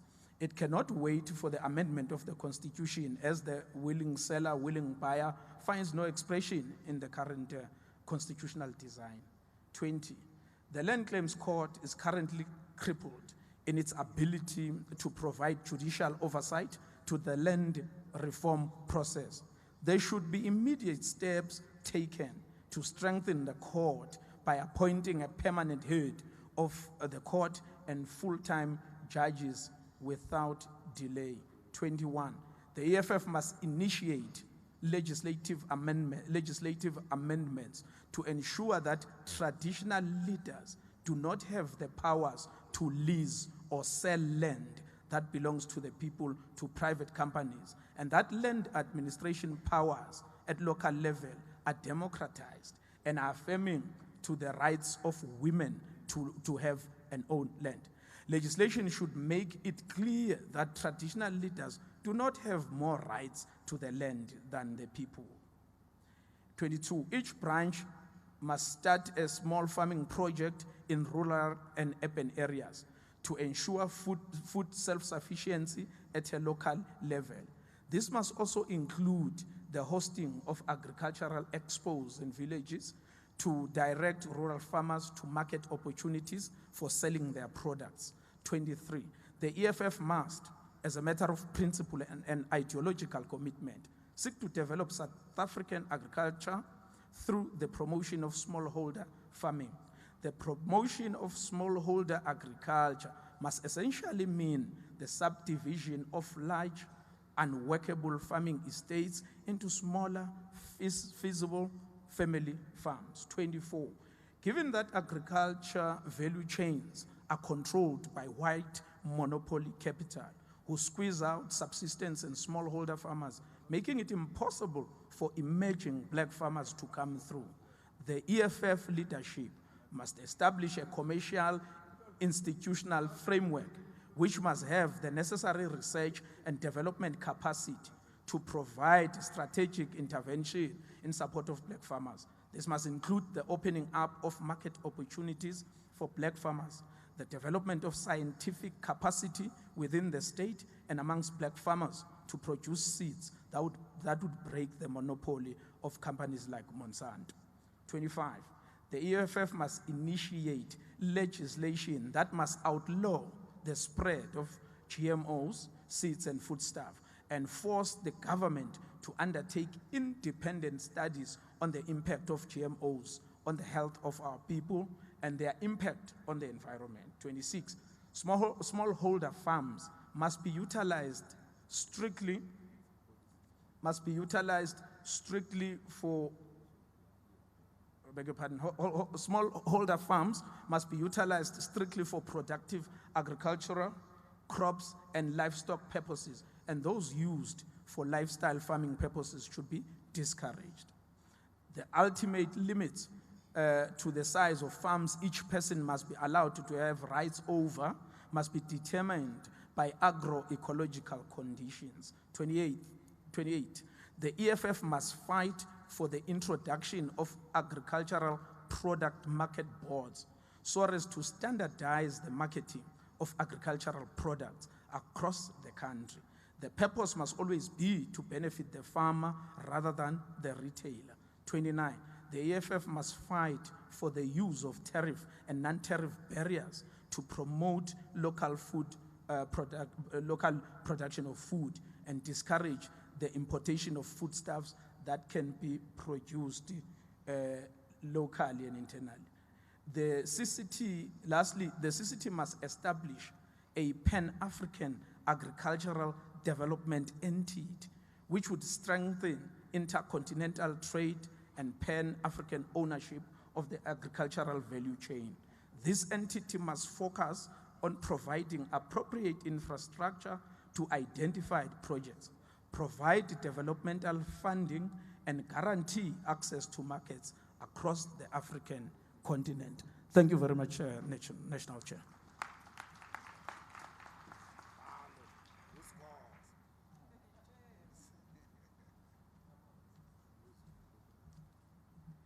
The commission that gives practicality to Cardinal Pillar number 1. Let's hear some more contributions. We need only 5 hands. We'll move very fast. Let me start this side. Gauteng. The white shirt that's walking, are you Gauteng? Sure, get to the mic. Northern Cape. Go to the mic, the one who's walking. Northwest. The white book there. Mutwedu, you can't come back for the second time. Give other fighters a chance. Northwest. There's fighter here. Yes, you with the constitution in your hand. Yes. Okay. President of the Student Command, number 4. Deputy President of the Student Command, number 4. Free State.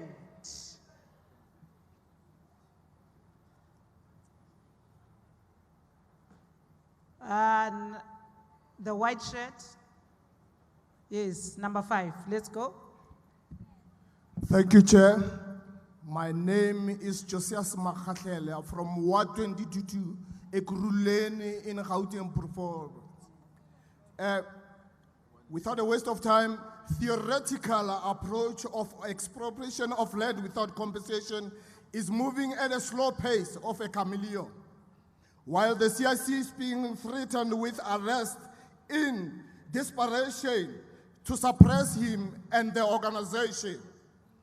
Let us all unite, apply practical approach in acquiring vacant land, since the governing party of the ANC is hiding behind the theoretical approach to please their capitalist counterpart. I submit our land now. Number 2. Thank you, Chair. First of all, I would like to just say a word of thanks to the Commission Head, Commissioner Sam. My name is Dirk Yeso. I represent Sansabani sub-region in the Northern Cape, Sianda. Mine is to add value on the issue of IPPs and their role where white people, the land that IPPs is currently utilizing is owned by white farmers.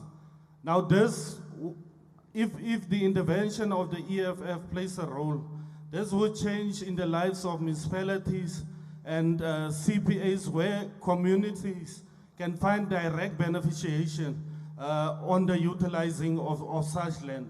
On Tuesday, the Department of Energy released a statement saying that there should be an increase in the flow of, in the operational sense of IPPs. So if the intervention in terms of legislation from the side of the EFF to push for such lands where IPPs are currently being constructed to be more closer to the communities and no beneficiation should go to white farmers. Thank you. Number 3.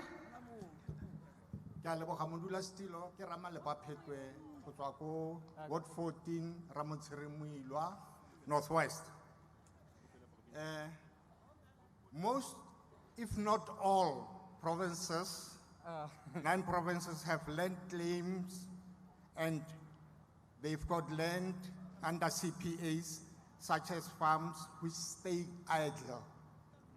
And then my suggestion is, EFF must come up with a policy that is going to garner support from the society, because this expropriation of land without compensation has brought a lot of doubt to all the prospective people who voters who are afraid and then who are being used by the enemy agents to stand against us and not give us the necessary support that we need. Now, this land that stands idle, my suggestion is if we come up with a policy that's going to divide these lands which are under the control of traditional leaders and CPAs, we divide them into manageable small portions and then contract that to aspirant young farmers and then give them the necessary support and for them to produce essential for food security. And then by so doing, and then we need to establish an investment corporation with its various subsidiaries, such as agri-institutions, which will ultimately provide support to these aspirant young farmers with the necessary farming skills, startup capitals, agro-processing skills, and lastly, the marketing of their farm products. Thank you very much. Okay. Number 4, Deputy President.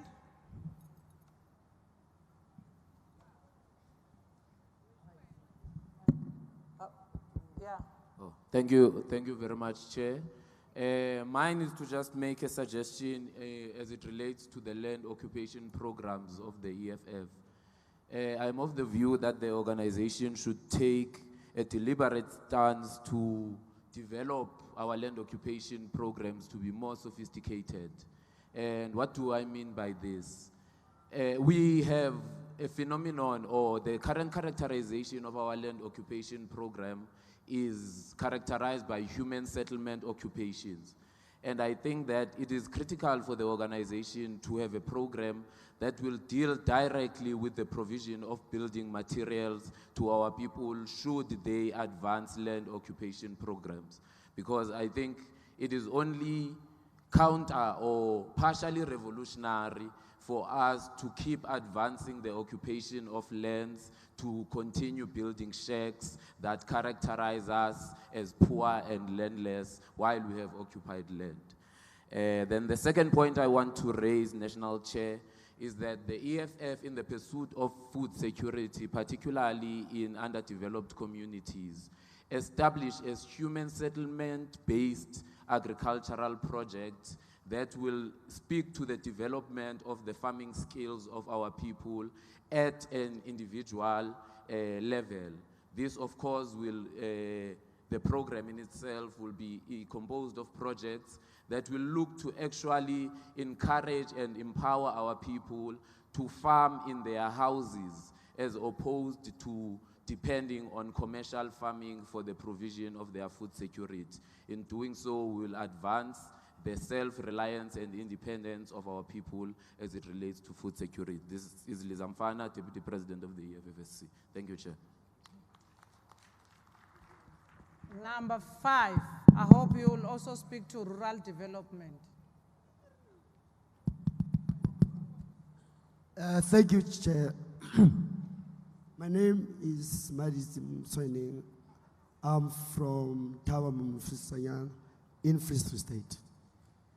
My concentration is on land and agrarian. My first point is as follows. It must be started at public school, especially in agriculture, and they must do it in practice. From lower primary up until higher primary. Up until the higher primary, not by private schools, which disadvantage the public schools because of resources and enough landscape. I thank you. Okay, last one on the mic. Ke a leboga. Leina la ka ke No. Ungubani lo hijack-ayo ngoku? There's a woman in front of me. That was the last person I noted. mara leader ngathi akaveli lo khuluma ngayo. Eh. May I continue? With Hlala your phansi, permission. hlala phansi, fight. Thank you, leader. No, hlala phansi. Yes, fight. Thank you, Chair. My name is Keke Khonyedi. I'm from Free State, Fezile Dabi region. This thing of land, if we can't practice what we preach, it means there's no way that we are going to crap. That thing of 2014, 2016, yeah, EFF, that we must scrap the land. I think from parliament, legislature, councillors, till branch level, we must go and occupy the land. You see, these people, they are trekking for the land. But if we can start now and grab the land, we are going nowhere. We have case there in the Fezile Dabi.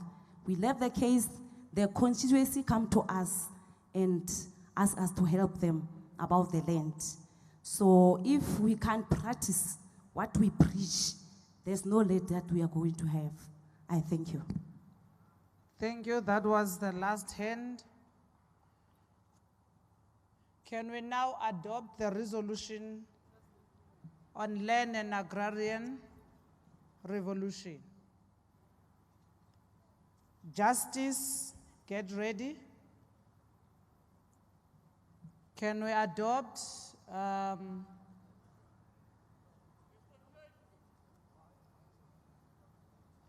this side? I did not get a mover. There's a red shirt there with a waving notebook. Yes. Yes.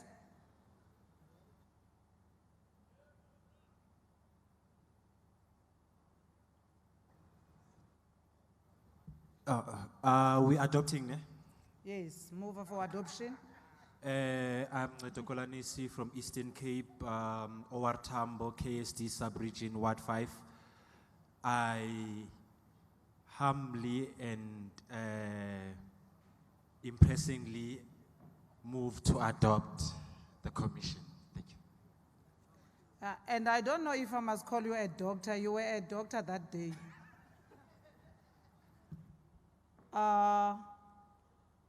On the left, can we get a province to adopt? Not Free State. Limpopo, can we get a seconder? Red Duke.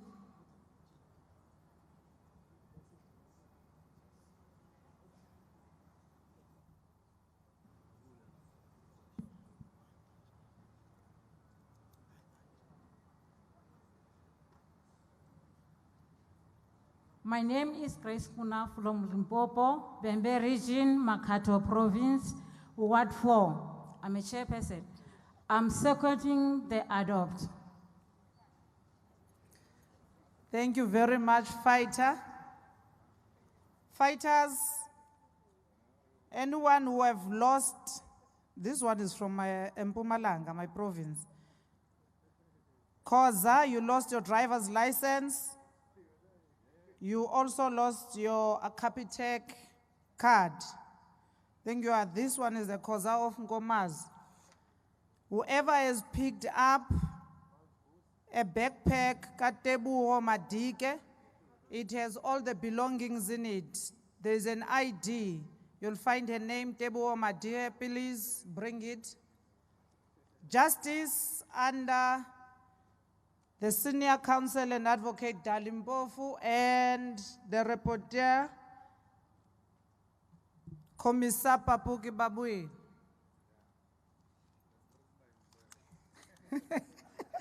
Yeah, he knows justice. Abandla, Thank you very much, Chair. Under justice and service, justice system and correctional service. The correctional service system should be transformed to include free education and skills for all inmates with the view of reintegrating and rehabilitating the ex-inmates into the society. There should be more training of judges, magistrates, prosecutors, interpreters, and all law enforcement agencies in handling sexual offenses cases. More law clinics in rural areas should be established in order to enhance access to justice. The state must enable for the justice to be administered and the law to be communicated in home language. The organization should strive to ensure that there is a gender-based office in all municipalities in South Africa. The organization must explore the possibility of forming or alternatively affiliation process with leftist trade movement to address the plights of workers and further consider establishing workplace branches in all provinces.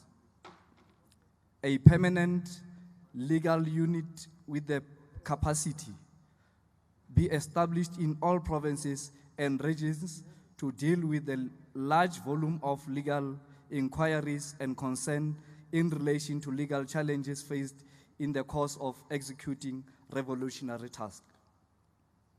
Interventions must be made to assist ex-inmates not to live with the association of a criminal record once rehabilitation and reintegration into society has taken place.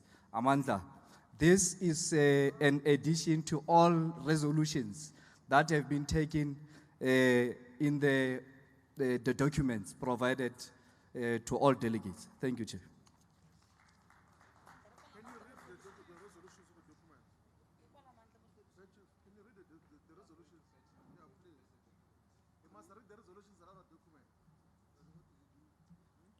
Commissar Papik.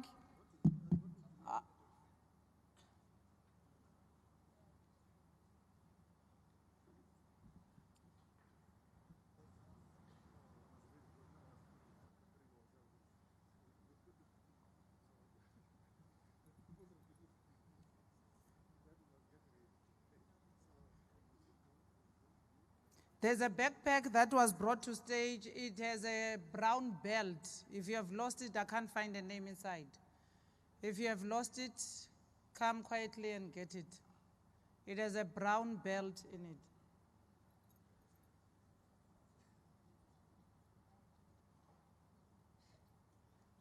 Wabona kabantu baka justice. Senior counsel. Bona bantu bako.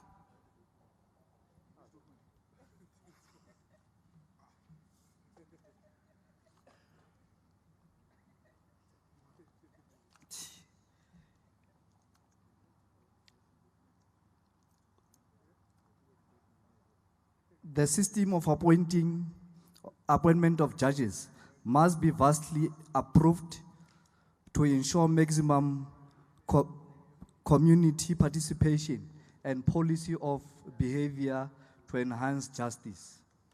Race, gender, and class diversity must be actively ensured on bench to improve sensitivity and eliminate inherent biasness. The EFF must introduce measures to strengthen the Judicial System Commission to ensure the adequate and speedy filling up of judicial vacancies. The primary outlook of the EFF is to ensure that the system is corrective and rehabilitative rather than punitive. The EFF further, The correctional service system must be transformed to include compulsory education skills for all inmates. There must be followed by the time expired of criminal records depending on the nature of criminal and work done after imprisonment. The bail system must be abolished for minor crimes and strengthened for serious crimes with a specific emphasis on sexual offense and violent crimes. Chapter 9 institutions provide an expensive outlook for the poor access. Sorry for that. Chapter 9 institutions provide an expensive outlook for the poor to access justice and to encounter state abuse and arrogance. Separate budget must be established for the Chapter 9 institutions.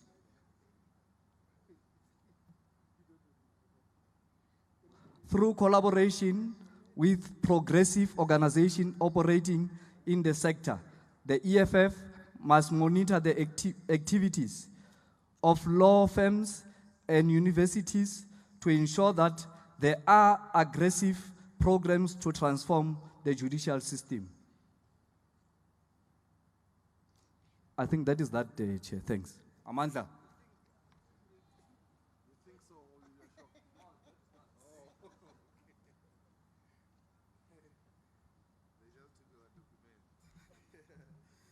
I will have to get a confirmation from the chairperson of the committee.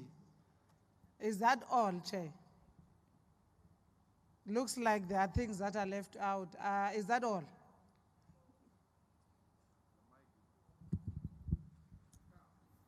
Can come straight, Chair of the committee. Thank you. Thank you, National Chair. Amandla.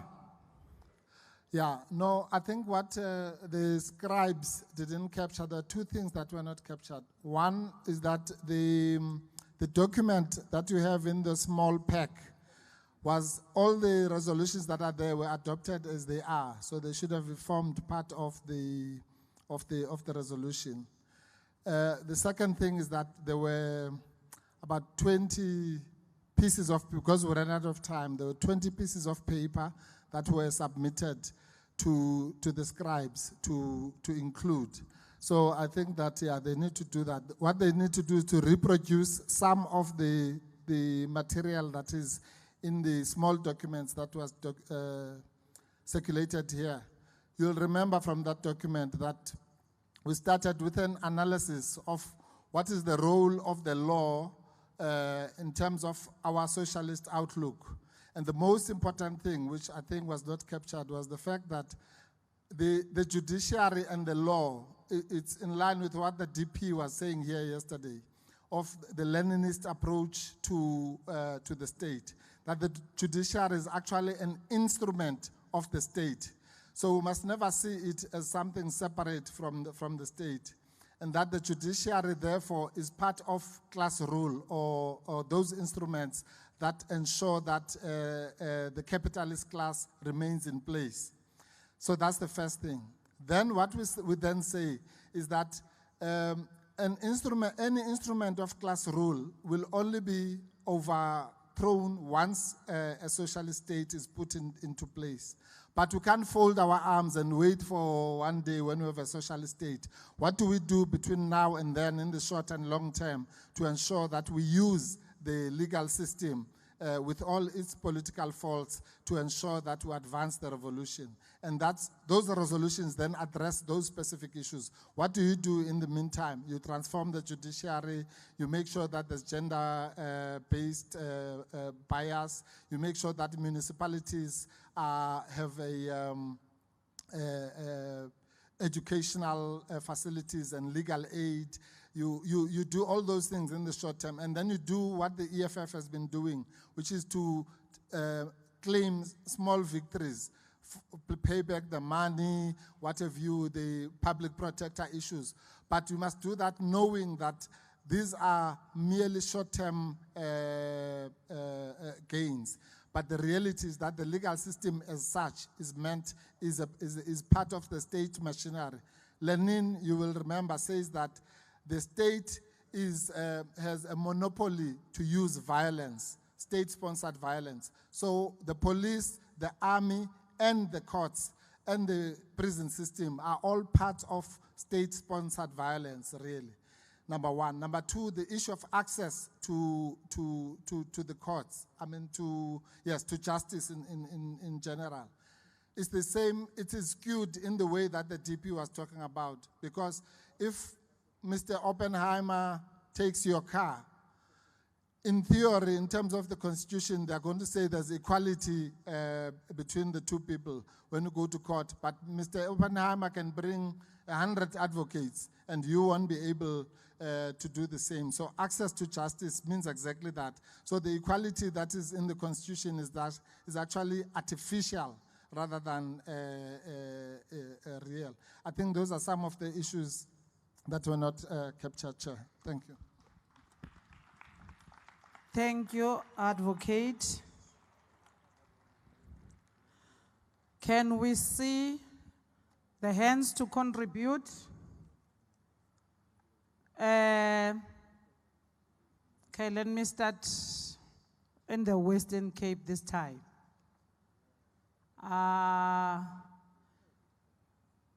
There is a second book, the second one, yes.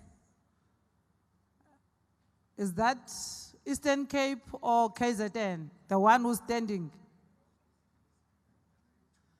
Okay, the other Cape, go to the mic. Limpopo, can we get a contribution? No, I've noted these two provinces. Good afternoon. No, wait. The one at the back with the book? No, that one at the back, not the one with the book. Number 3. There is number 4 here, red cap, yes. And then number 5 in Gauteng. Do we have a hand? I don't see. Okay, Bukoni Bipirima at the end. Number 5. Where is Gauteng? You'll get 1.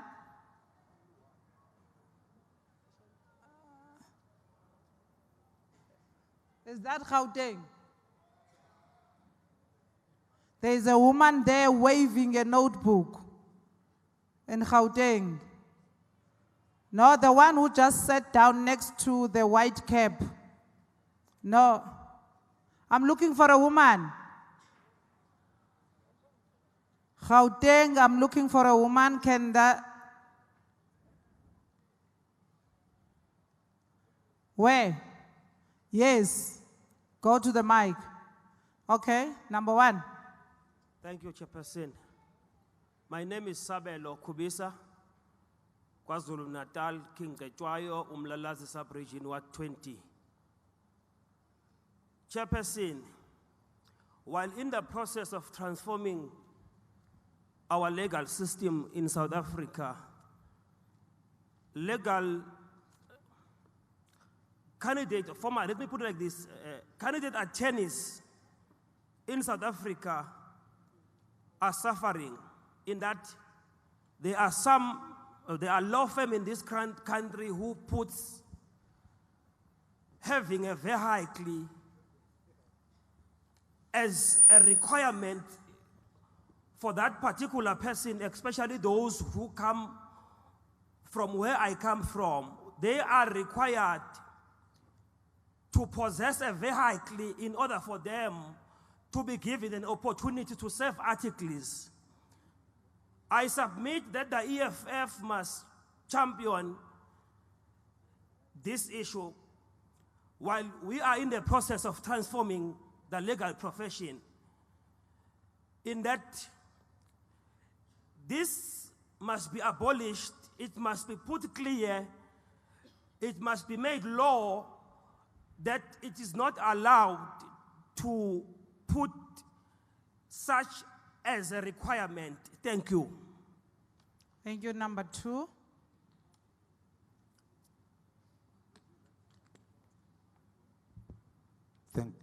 Thank you, Chairperson.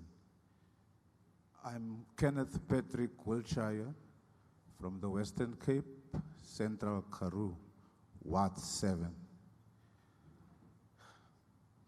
We as a disabled people need to get access to be included not only on all sporting codes, but in all community activities. We need to manage, advocate, lead, and be part of all decision-making at all levels of social development in our society. The reconstruction of roads and buildings, workplaces and schools to be disability-friendly and be treated as equals by all means in society. We also know and believe that 2% of people with disabilities to be considered within the EFF and also in government. I thank you. Thank you, Fighter. Number 3. Thank you, Commissar. Assalamu alaikum wa rahmatullahi. My name is Lensel Komane from Ward 9, Elias Mutsualedi. Sikukuni is my region, Limpopo is my province. Fight, I did not note you. I noted a fighter that was standing behind you. There he is. No, Fighter, sit down. Fighter. Thank you, Chairperson. My name is Ali Maloba, Elias Mutsualedi Mutse, Sikukuni region, Limpopo. Mine is integration between justice system and SAPS, because currently gender-based violence, you will find that the investigation officer is investigating only to find that the magistrate only throw the case out of court without considering the investigation. That's why I was suggesting that at least this department must be integrated. Thank you. Thank you. Fighter. Number 5, it was a woman with a red cap.